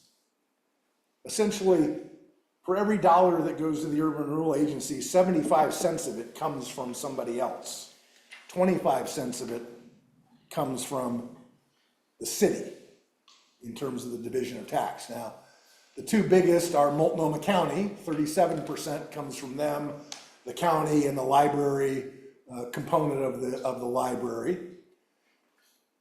Another 36% comes from education, and I think certainly as Gene Bentz knows, and probably Councilor Allen knows, Reynolds School District shows that they're going to give us 1.1 million, but the reality is we're not taking money from the from the school district. School districts are funded based on a formula, and the formula the legislature sets per student allocations, and there's a bunch of subcategories, but they ultimately, quote, earn it based on what the attendance is.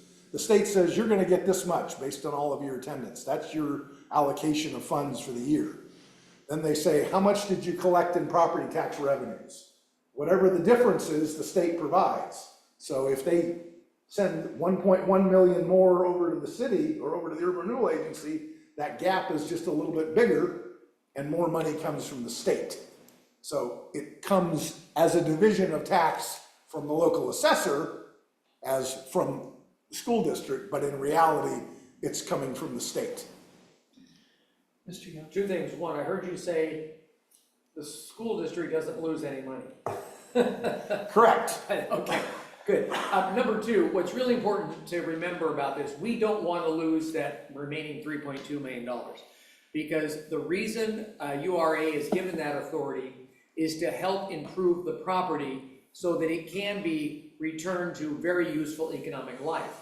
And when we get into our negotiations with any developer down the road, they're going to want to know, well, what is the city going to do to help us with roads, sewer, water, whatever, helping, let's just say they decide they're going to put a pathway, a road, I'm not even going to commit to anything, through the mall, they're going to say, well, how is the city going to help us do that? And so this is why we have that $3.2 million, because every city that does a URA has those funds to help be like seed money and encourage and provide additional funds to be able to do those things. That's why we really want to keep that 3.2, especially now, because in the next 2 years, we're probably going to want it and use it and be able to help this development along. So that's the reason we want to keep it available. So the proposed budget supports moving forward, constructing the trail, preparing for the promising development project. So questions on the, oops. Council White? Yeah, did Metro respond to council's request for more money for the trail? Because they were on record stating that they would pay for that trail. And we kind of called them out on it when Ashton Simpson came to our council chambers. I'm just wondering if they responded at all.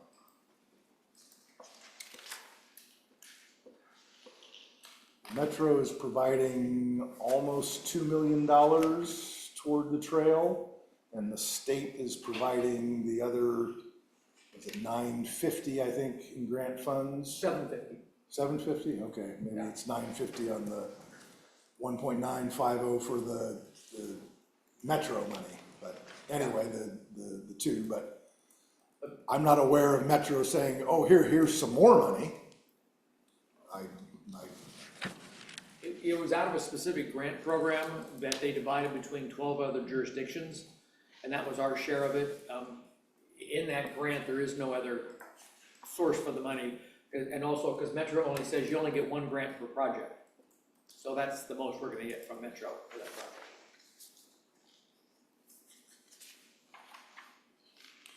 Other questions on the budget message for the Urban Renewal Agency? Mr. Barney? I just wanted to clarify, you had that slide with the spreadsheet that was showing kind of the breakdown of the risk of losing the 3.2.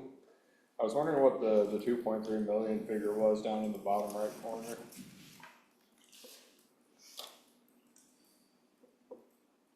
That was the total amount the other jurisdictions actually pay of that $3.2 million.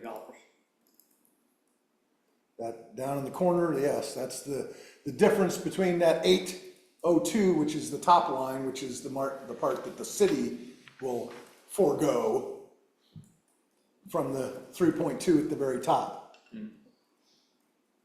Thank you. Any other questions? Okay, Mr. Chair, I would ask that you conduct a public comment on the proposed budget, again, so we can fulfill one of our regulatory requirements. Same three parts of, and relative to the Urban Renewal Agency budget, not relative to the city or other issues. In the room, Zoom, and anything in writing. So with that, Mr. Chair. This time I'd like to open the public comment period for the proposed budget for the fiscal year 2025, 2026 for the Urban Renewal Agency for the City of Troutdale. These comments should be directed towards the Urban Renewal Agency budget only, and any citizen may speak to any item that is part of the Urban Renewal Agency budget for the fiscal year 25, 26. Did you receive any comments? No, I did not. None, okay. Anyone in chambers wishing to speak on this budget? No? Anyone online wishing to speak? No. Okay, at this time, I'll close the public comment period. And now we can talk about this budget. Are there any questions on this budget?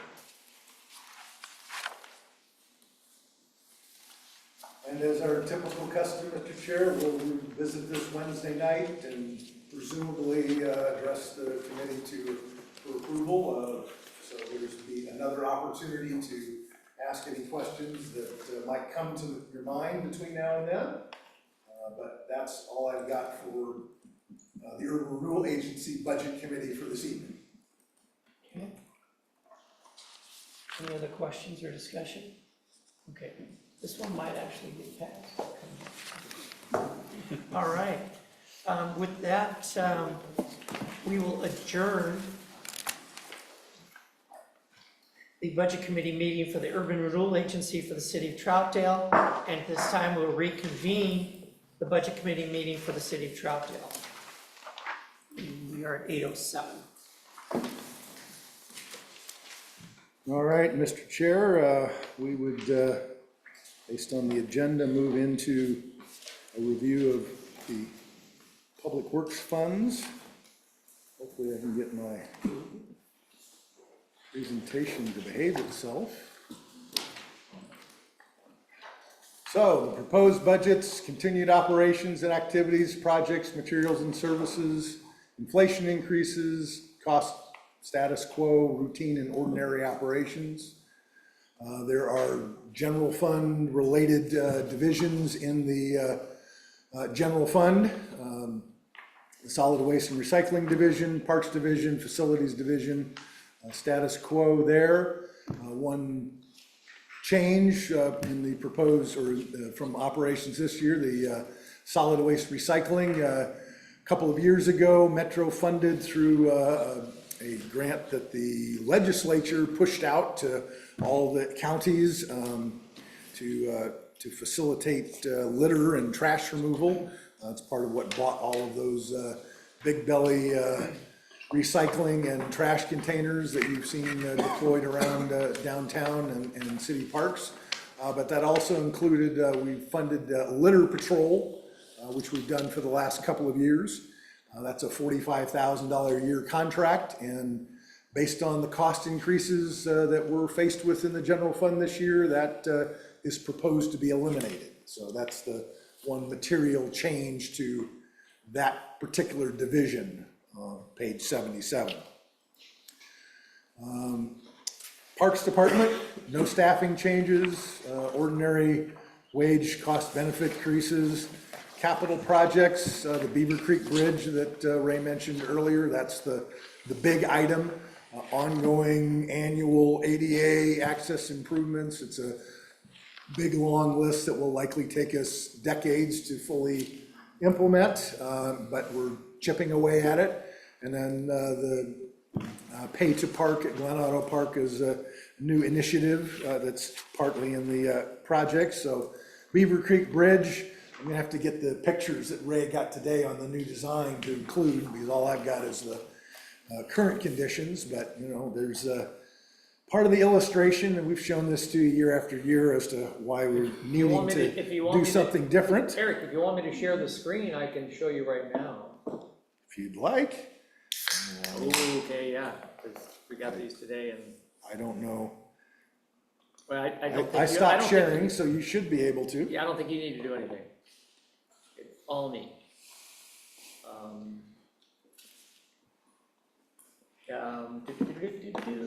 The Columbia Crossing. There you go. All right. Here is, if I do this correctly, this is what it looks like now. Down there, you can see the dead bridge that Eric was showing you. When the bridge is done, slide my little doohickey over, dun, da, da, and there's the new bridge. They designed it such that on the right side, it's elevated so that flooding or high water won't impact the other end of it. There's just one structure holding it in the center there, and then it goes over the Beaver Creek itself, and it matches. If you've been down there, there's a trail where it ends on the left, so it connects right into the trail. So that's what it's going to look like. So from this to this. So the existing bridge is down there underneath, is that right? Yeah. Around there. Yes. Yeah, okay.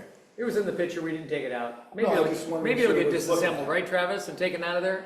Yeah, I think we'll be, involved in that process. Okay.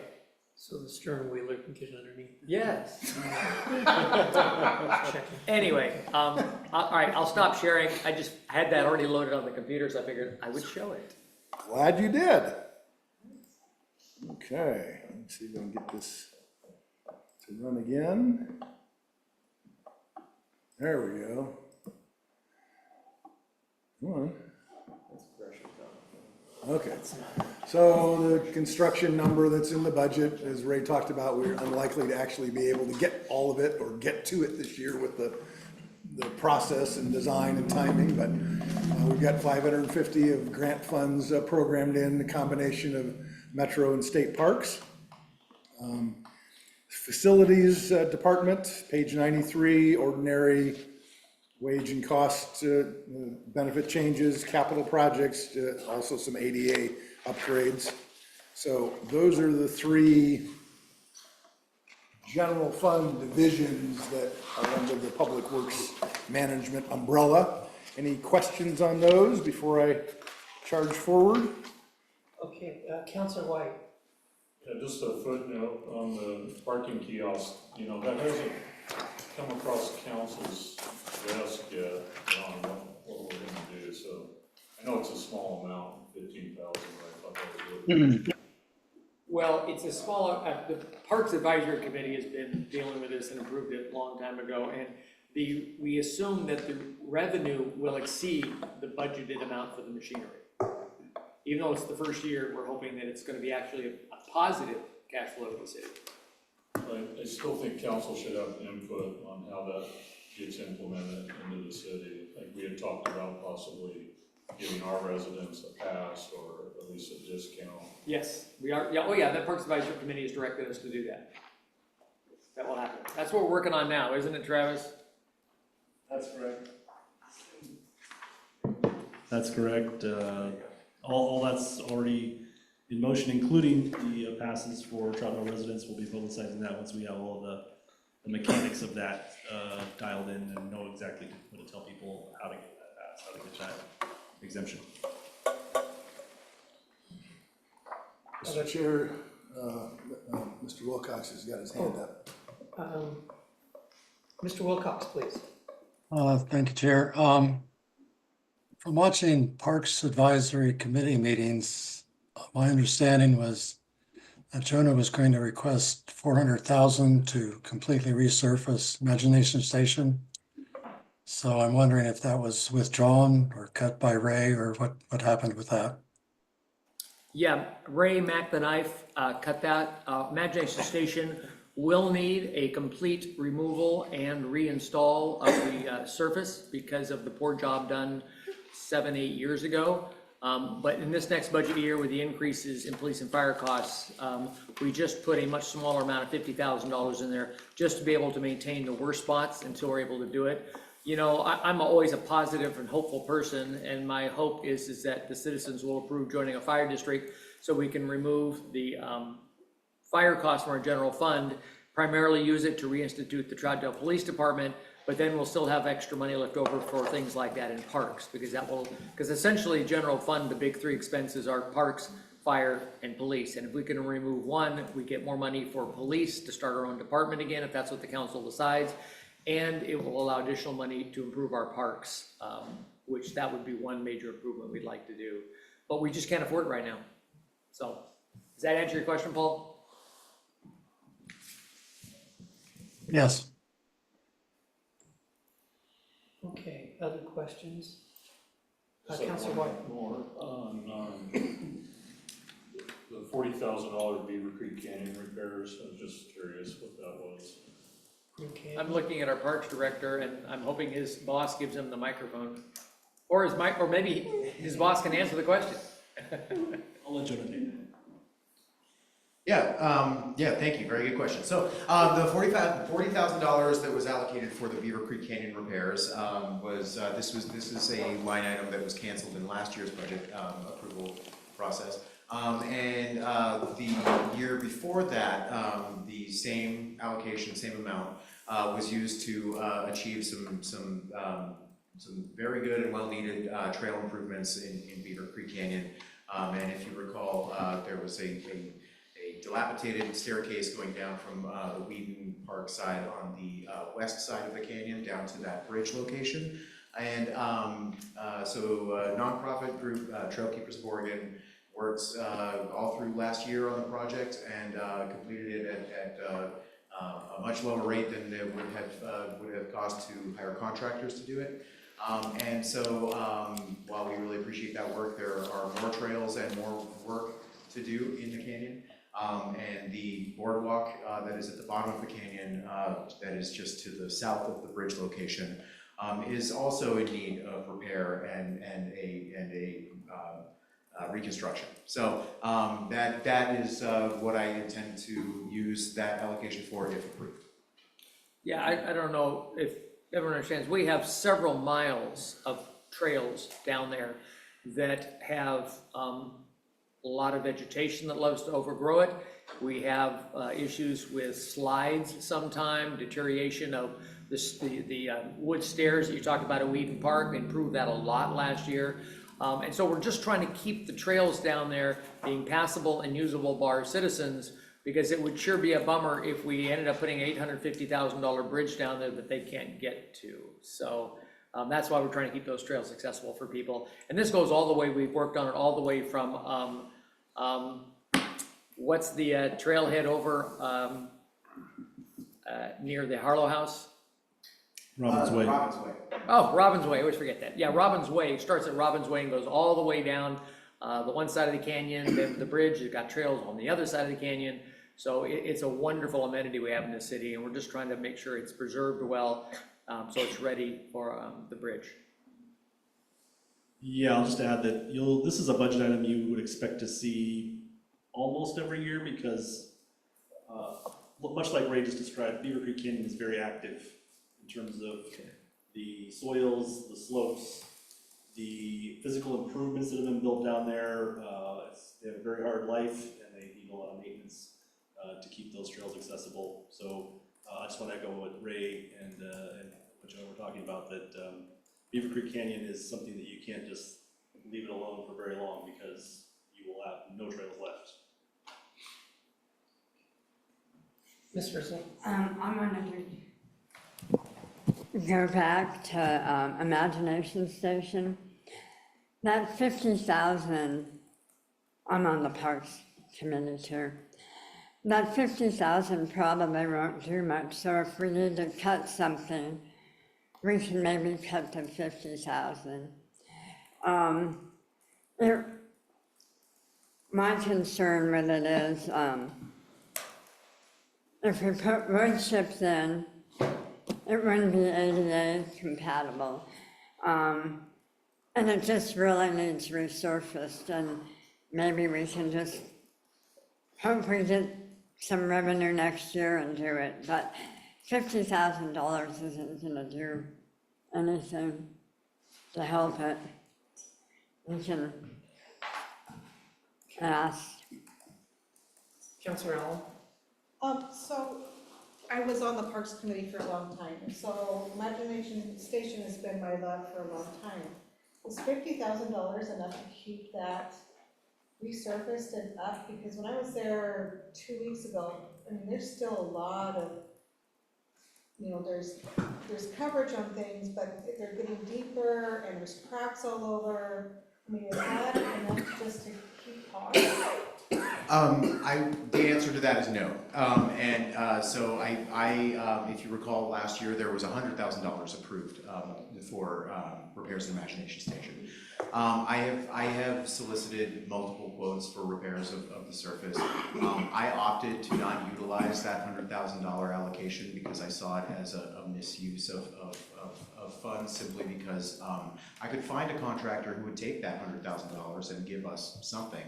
However, I don't believe that would solve the issue, and we would still be looking at a full replacement a couple of years down the road. The cracks that you see in the surface are being caused, as Ray had mentioned earlier, by organic material that was not removed underneath the gravel base, that was also not compacted enough by the contractor who built it, and the second time. And So I believe that if we are simply going to continue to patch the surface, you know, like do spot repairs on it, I believe that's something that I can achieve under the Parks Materials and Services budget. And I would say that there are a couple of bottlenecks with that. One being that the repairs require a glue basically that holds the rubber mulch together. And that glue will only cure in very specific temperature and humidity ranges, which also happen to occur during the busiest time of year when our parks workers are required to be doing other things in the parks. So the bottlenecks there are weather and staffing. But I would say that rather than allocate $50,000 this year, I would say that we can continue to patch it just under M&S until we are able to fund a complete resurfacing of the playground.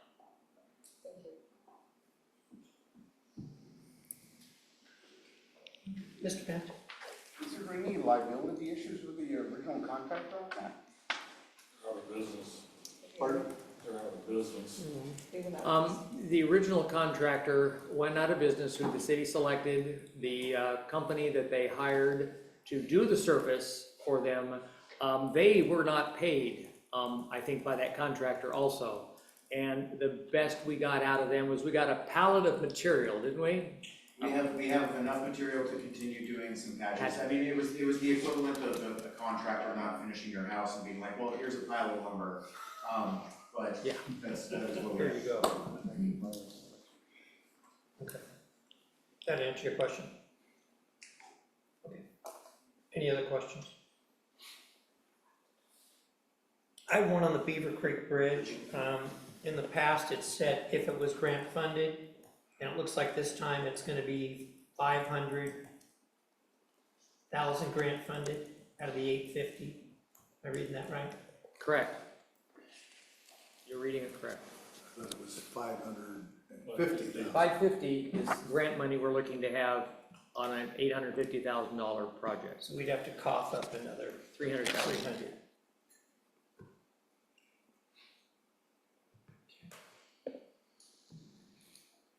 Anyone else? Okay, we proceed on. So moving into the Public Works, the utility operating funds and street fund. So we have two FTE increase, one in the equipment maintenance, one in streets, wage and benefit increases, capital projects.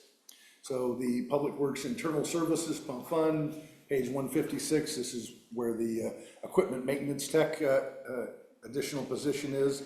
Otherwise, it's the other ordinary cost and benefit increases.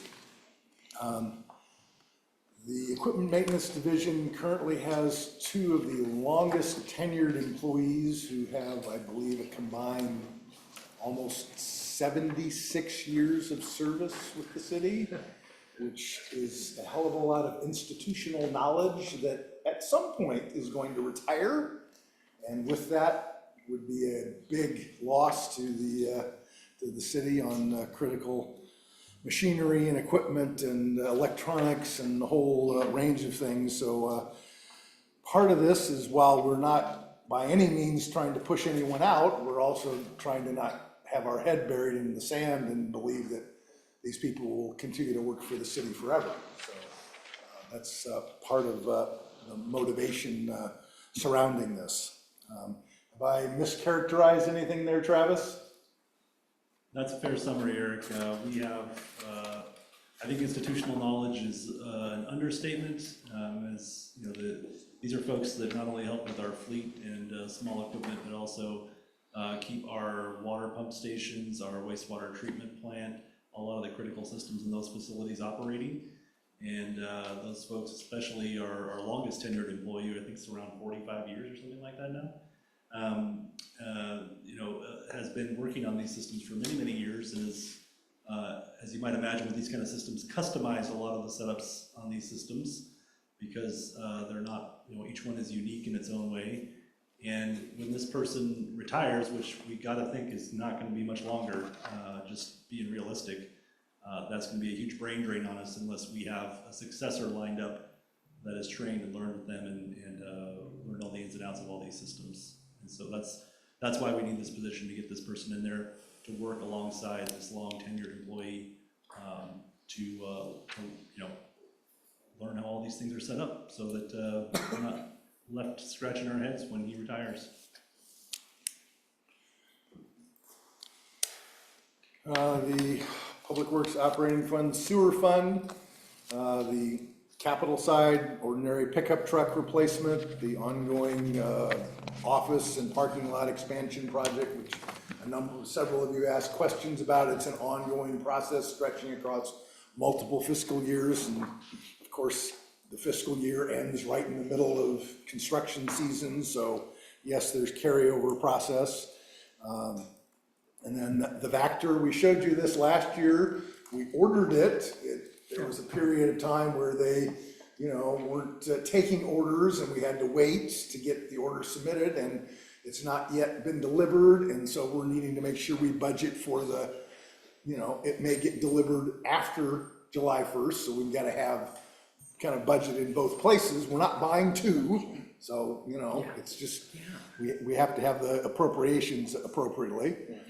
Water fund, you know, no staffing changes, ongoing equipment, control valves, been the ongoing water meter replacement project and fire hydrant projects that are on the offing, on the capital outlay.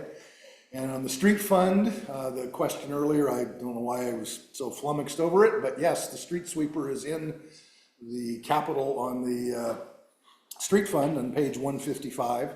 It's a street sweeper broom based, some more sidewalk infill.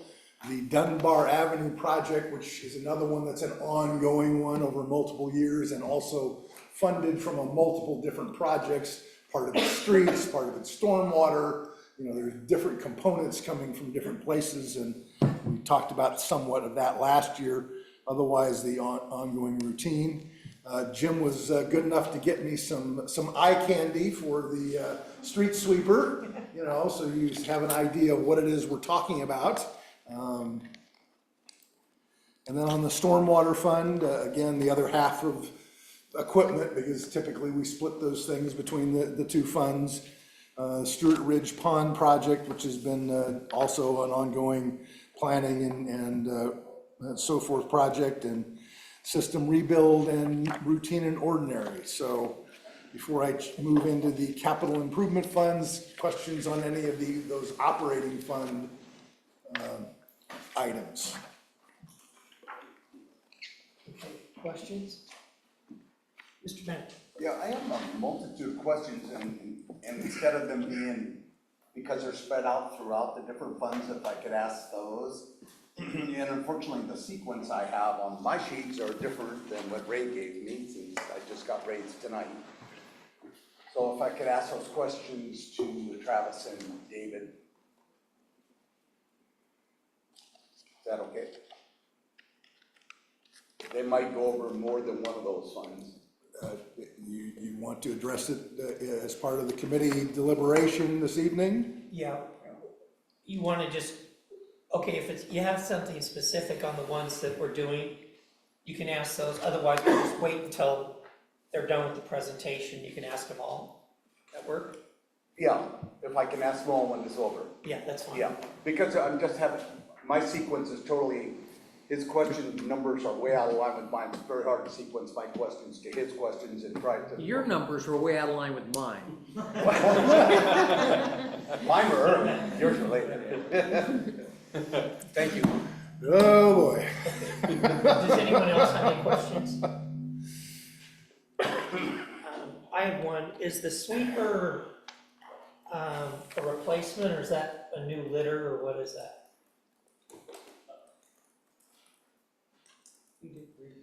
So the sweeper we have now is very small. It was not intended to be used for whole city sweeps. At the time that we purchased that, we were contracted with the county to do our street sweeping. Sometime back, it became clear that the county could no longer provide that service to our satisfaction, so we took over street sweeping for ourselves. And the small street sweeper that we have now really just can't really do the job fully. We're doing whole city sweeps. It was never intended for that. So this would be a sweeper that would have a larger capacity, larger capabilities, and actually do a much better job on all the streets in town, and we would do it much more faster and more efficiently. As an example, has everybody here seen the cute little bug sweeper that goes around town? Cute little thing. Have you all remember seeing that the real sweeper from either private companies or the county, about 3 times as big? That right there tells you the difference in capacity. Just to add to that, folks, the current sweeper we have. Get him a microphone. Get that man a microphone. Excuse me. Just to add to that, folks, David Schaefer here, for those that don't know me, the Water and Street Superintendent, but the current sweeper is a Ravo, small unit, very detailed, and has a lot of articulation with an arm that's driven by a joystick. So it's allowed to be able to clean in tight spaces and parking lots for our downtown and stuff a lot. Was the primary reason for its purchase. This one is a commercial, full-size sweeper for sweeping the town. It'll do it a lot faster and a lot more efficient. And we're doing that about 10 times a year now, so it'll really help. Just to be clear, we're doing that because the county is unable to sweep the road that they maintain. No, Okay. they were doing the sweeping of our streets under an IGA, Okay, and they were no longer able to do that. Okay. Or at least not to our so this satisfaction. isn't for their streets, it's for our streets? That's correct. Okay, thanks. Will I use occasionally for theirs?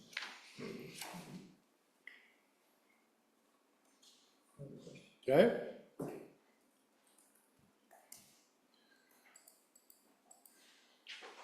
Oops. So capital improvement funds, pages are listed. Again, there's no staffing in the improvement funds. There's no salaries, no employees. These are all the capital improvement funds funded by SDC fees. They're for capital projects. Money accumulates in them. Balances go up over years, and then you'll have a big expenditure when you have a project. They're available there to upsize with development. Routine and ordinary, I don't believe there's anything in particular to highlight. Some of them, there's some funding coming out of parts and pieces of that overall Dunbar Avenue project. Some small pieces qualify for some funding from SDCs, and where they're eligible, we'll use those funds. This is the reimbursement side. Again, the SDC funded, minimal balances because they haven't been around that long, but again, there's not staffing in them. They're for upsizing infrastructure, related changes for development and growth. So before we move on to the other public works funds, any questions about the SDC funds and projects? Again, the summarize is routine and ordinary. The other public works funds, utility undergrounding, page 231. This is another one where the balance keeps growing. It's been an ongoing arm wrestling match trying to get PGE to be willing to move forward with some undergrounding projects, but the money is accumulating, and we're hopefully going to be able to get some way to motivate them as part of the upcoming franchise agreement, but that remains to be seen. Money in there doesn't get spent for anything else, and it has been increasing each year. At some point, we'll be able to do a project, and then there'll be a big drawdown, but again, it's similar to the other infrastructure type funds. Bike and path trails fund, as I mentioned earlier, during the state shared revenues, it gets funded out of the 1% of the gas tax allocation. We did some funding for the Robbins Way Trail rebuild out of that a few years ago. Street Tree Fund, again, is a very specific, dedicated, special revenue fund, tiny in relative comparison.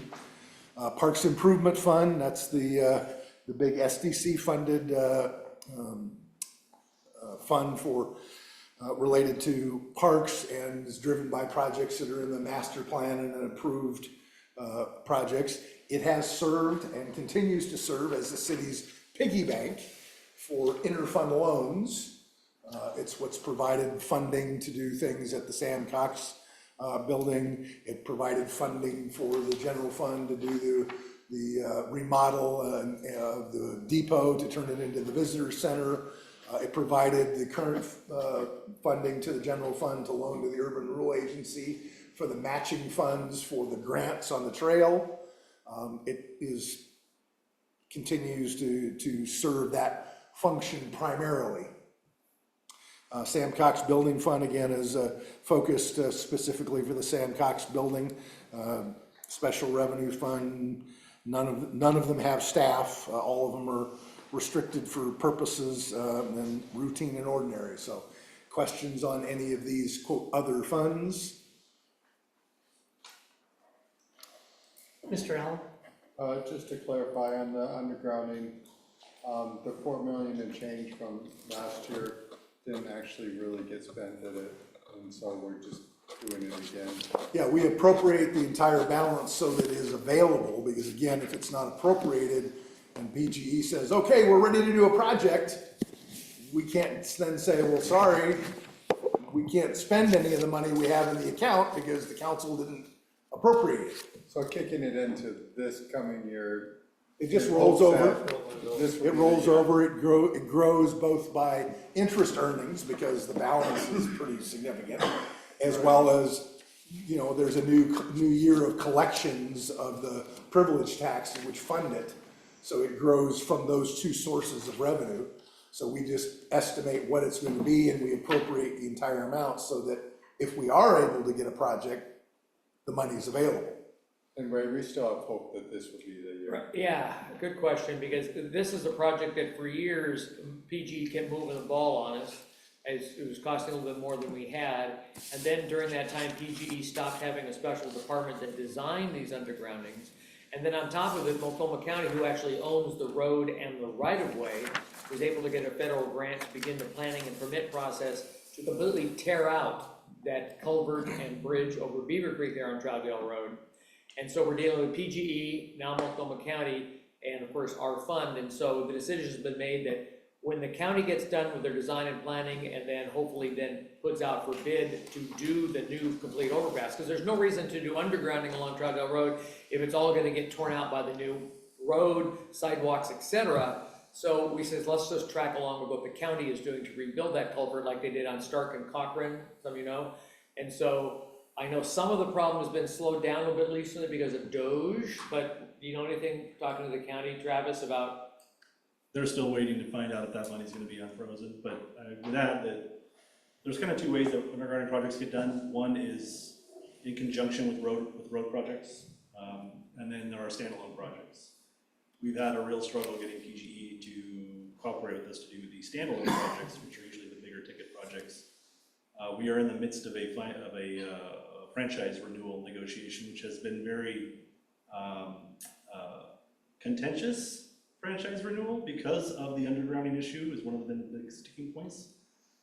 So myself and your city's legal representation have been negotiating very hard with PGE to make sure we have better provisions in that franchise to get them to do these projects when we have the money to do them.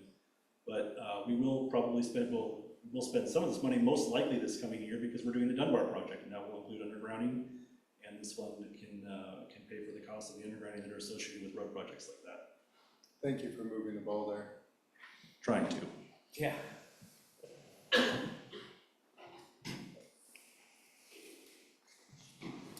So I'm done with my presentation part, so I think it's further questions and maybe circling back to Mr. Bent. Okay, other questions before we go back to you? Seeing none, go ahead. Okay, for Travis and David, could you just describe what is on page 167, an arc just hoist, dark trail group 60,000, what is that? You said 167, and I'm sorry. 167, yeah. Again, it's in the answers. Yeah, well, I saw it, but it was. And you were asking about what on page 167? 167, the $60,000 for Arcus Yeah. We moved our GIS to the cloud. This was an IT change that we had to make. Operated off our local service was not working anymore in many ways. And so that's the cost to actually have all of the GIS is a massive software system, basically. And that's the cost to have that all hosted in the cloud on Amazon Web Services. Oh, okay. I gathered that, but I didn't feel comfortable with the total answer I had before. And then, on page 145,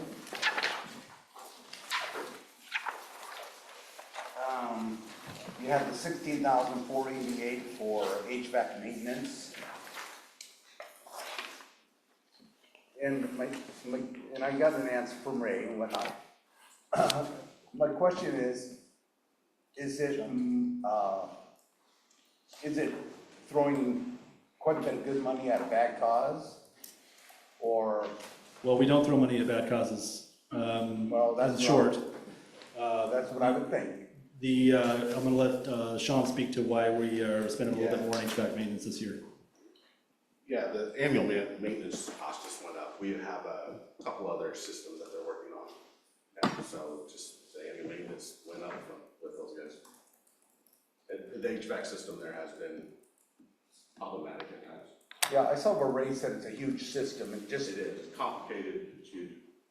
Yeah, this isn't an HVAC system like in a normal building, and this is primarily contracted services. And let's not forget that plant is well over 20 years old now, so the costs to keep these things going and maintain them are going up. Okay. Next one was 134. On the fire hydrant replacement, is that to replace all 50 of the outdated ones? 100,000? Yeah.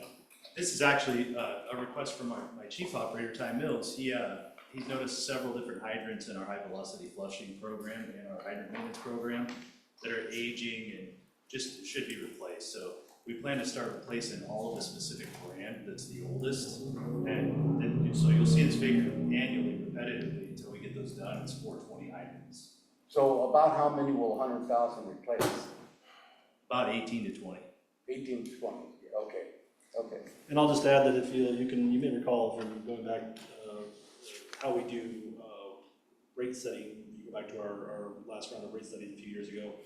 A component of the rate is rehabilitation and replacement. So that there's a component of your water bill that is being set aside to do things just like this. Yep, I noticed that too. Say, bear with me since they're out of sequence with what I'm seeing. Give me momentarily.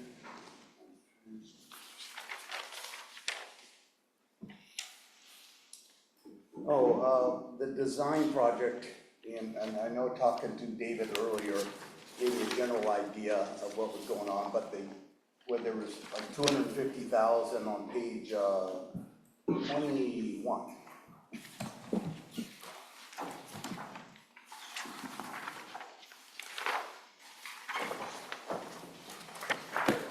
You're referring to well 9?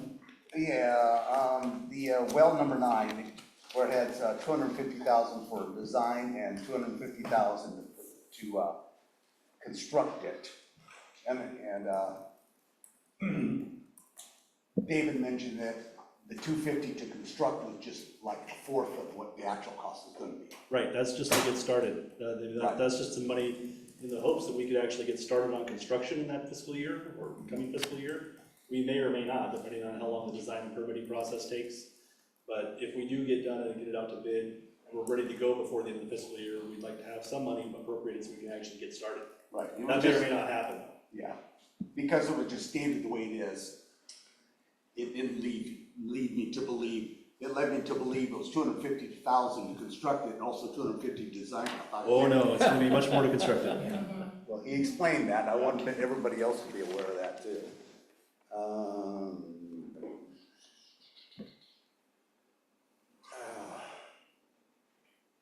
My other question was the the Beaver Creek thing, which, going, the Troutdale Road over Beaver Creek, which you mostly answered earlier, just recently, where the county, Multnomah County was working on the grants, and now they're in the design stage of that. I'd say they're in the pre-design, so they just finished the consultant selection, but they've had to kind of put things on hold because the grant funding right now is frozen by the federal government. So that was gonna be grant funded, all that money got frozen, and they're waiting to see if it's gonna be unfrozen. So if it gets unfrozen, then they can proceed. They'll proceed in design. They already have a consultant picked out. They went through the whole selection process, but they're kind of holding right there to see if the money gets released. And the other thing is, if PGE can't do it, and I appreciate what you're doing with this new agreement with PGE, working on that, and you said it's contentious and difficult. But is there a chance that the subcontractors that I see PGE use for a variety of their projects, can we utilize their services to do it if PGE won't do it? For undergrounding, no. PG would have to be directly at the table and involved in a project like that. There are instances in a more of a minor relocation situation. There are provisions in the franchise that would allow us to use another contractor if we had to. But for an undergrounding project like this, that would not be a good strategy. I think you'd end up spending a lot more money and getting not as good of a result, and have PG resisting you the entire way. Okay.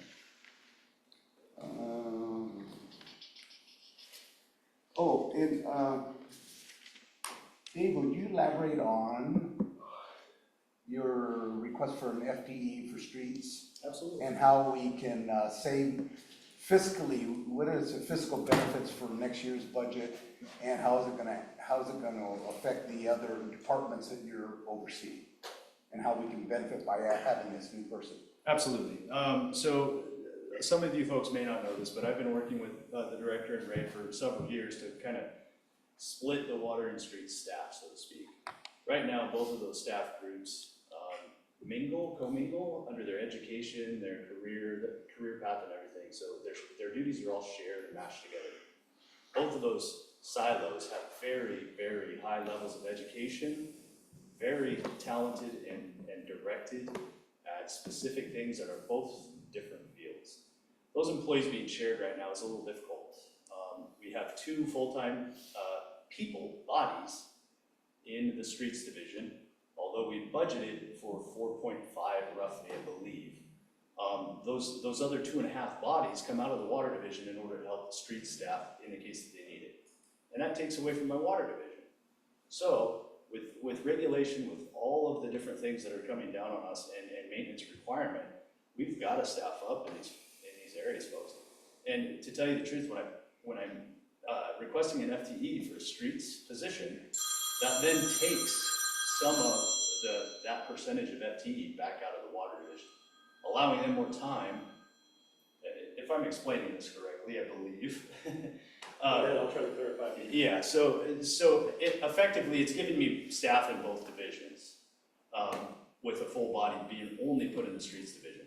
Again, it's an additional body to help in all of the winter emergency scenarios that you folks have all witnessed here in Troutdale with the lovely weather.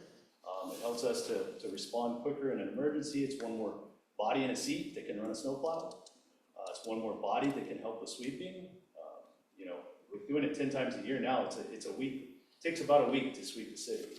So that person's busy for 10 weeks out of the year just sweeping. Yeah, I've been with the city almost 30 years now, as has David, and when we were a much smaller city, we could sort of get away with having this combined water and streets crew, and that's partly a function of the city's growth and also a function of the changes in the industry, the changes in regulation. That's really not a viable strategy anymore. We have to grow our streets division and our streets crew off as a separate dedicated staff unit, and give that resource back to the water division because they need it to keep up with their side of things.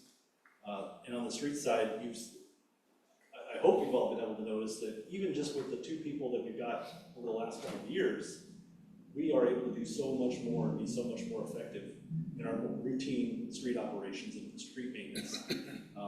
And there are still things that we should be doing that we can't get to. So we really need that additional streets person, not only for the benefit of the streets, but also for the benefit of the water system. Lastly, you asked about fiscal changes next year. Yeah. What you'll see different next year after hiring an FTE, if it's approved. One of those things is, currently we contract services for crack sealing, which is, running around. We try to do every one of those between every 3 to 5 years. Every city-owned street. So that internal crew currently works with a lot of seasonal staff in the summertime. I plan to reduce that seasonal staff budget that you'll see in there. It's about $80,000 in the other contract services category in the streets budget. That will reduce probably to somewhere around $50,000. I can't get rid of it all because I still need 5 bodies to run a crack seal program. So I'm working towards that and bringing our maintenance back in-house. You will also see in the future that we won't spend money on crack sealing for a contracted service. We will buy the materials, crack seal ourselves with the trailer that you folks approved last year. What do you think the differential will be between ourselves versus the contract? Oh. Percentage-wise, about. Well, it's gonna differ per year based on the crack seal, Right. Need in that fiscal year. But if I was to give a rough estimate, I would say somewhere around 70,000, 70 to maybe 100, depending upon the level of crack seal that was going to be performed by the contractor that fiscal year. It just would depend. Yeah, nice. Gene, can I chime in just, it's Yeah. on topic. Yeah. So I'm a computer electrical engineer. It's kind of the same thing in the sense that our world's becoming more complicated. And so I'm finding that it's taken me 3 years to train an engineer just to take care of the day-to-day, not even the difficult problems.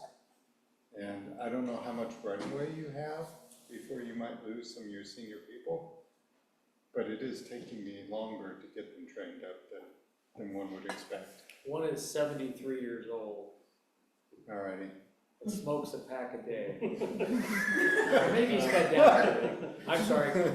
Well, yeah, that's the, right for the equipment maintenance position, which, I mean, that's an excellent parallel to what you're talking about. There is a runway there, that I spoke to earlier. We can't, For continuity. when that person says, I'm retiring next month, it's too late. Right. Absolutely. Yeah. They're not packing 3 years into a month. Well, thank you to, I've dealt with both of you for the last 10 or 11 years I've been on this committee, and you guys are both a real asset to this city. David, I think you're exceptional, only because I find over all these years, his integrity is beyond reproach, and he will do anything. I literally, personally had him up to my home on my son's home, and replacing a blown out water meter on Thanksgiving Day. So I appreciate you both greatly, and you're both very much assets to this. All of the staff in this public works team would do the same thing, Gene. We thank you for the It's just greatly appreciated. Yeah, I want to thank you for that, and I want to say you all are very fortunate, and I'm very fortunate to have this staff and all of the staff on their teams.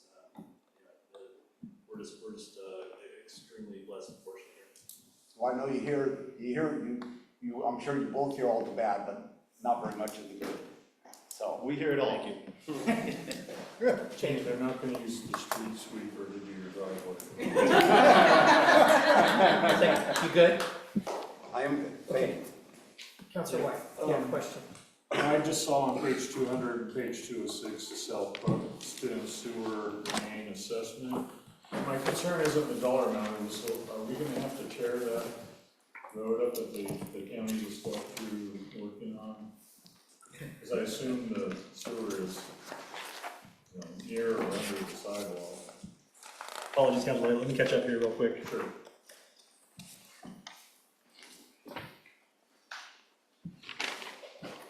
That's in our capital improvement plan. So we had thought about potentially trying to fund the actual capital project this year. That's based on a capacity issue that was identified in the 2013 sewer master plan, and the modeling projected that we were going to be over capacity with future development south of there. All of that comes down through that trunk main. So we initially thought about actually went ahead and trying to fund that project and proceed with it. Well, we decided with some of the other expenses we had going on, sewer fund, we were going to take a step back. We're just going to go through and do an assessment, see if we've actually hit that tipping point, or we're getting close to that tipping point that was identified in the master plan. And if we are, then we would proceed forward on that capital project, potentially next year, or if we find in the assessment we've got a little bit more capacity left there than we thought, then it might get kicked down the road a couple of years. So is that gonna entail tearing that street up though? Oh, yes. So it's like, that seems like something we should have coordinated with the county to me. I mean, Coordinated how? because they just got through tearing that road all up and. Well, they didn't repair the road. I would agree if they were doing like an actual road reconstruction, but all they did was go out and cut trenches and patch them, So it's not gonna affect that if we tear into it, is that what you're saying? I don't think it'll make it appreciably worse. I would agree if they had done like a full reconstruct or overlay of the road, but they did not. Right. It'd be hard to make it worse. Are you guys satisfied with the work they did? To me, I mean, only the county could make Buxton Hill steeper.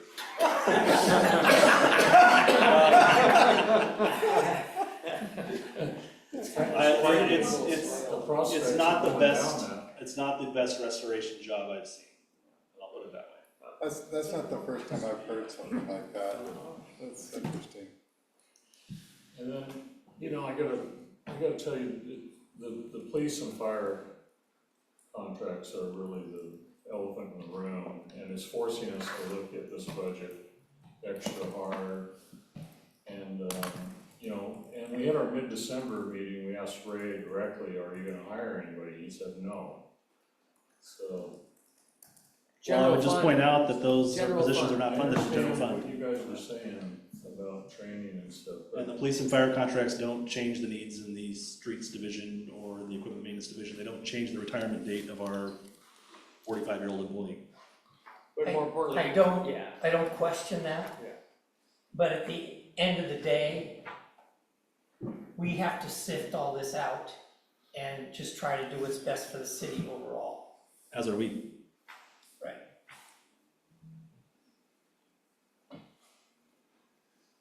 Okay.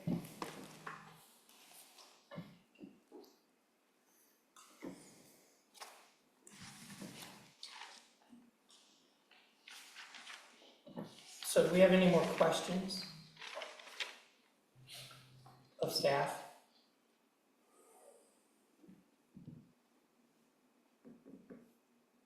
So I think we're at a breaking point tonight, correct?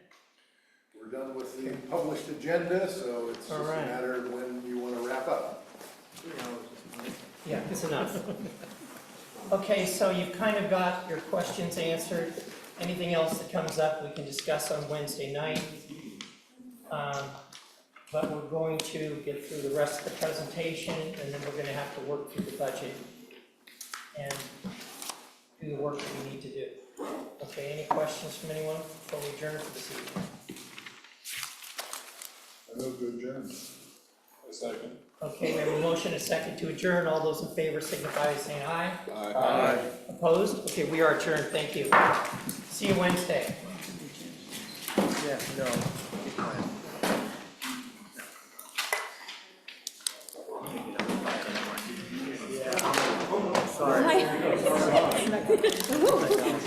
Black.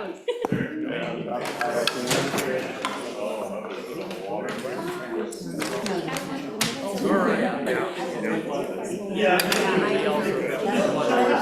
We care about the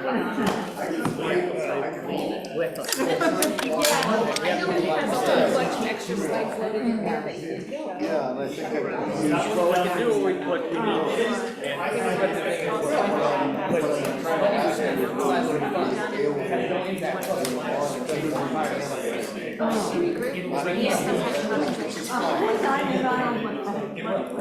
Oh, yeah. Lots of questions. It would be whether you be available what's the name of the guy? Well, yeah, we're using public safety. You know, if you can answer that.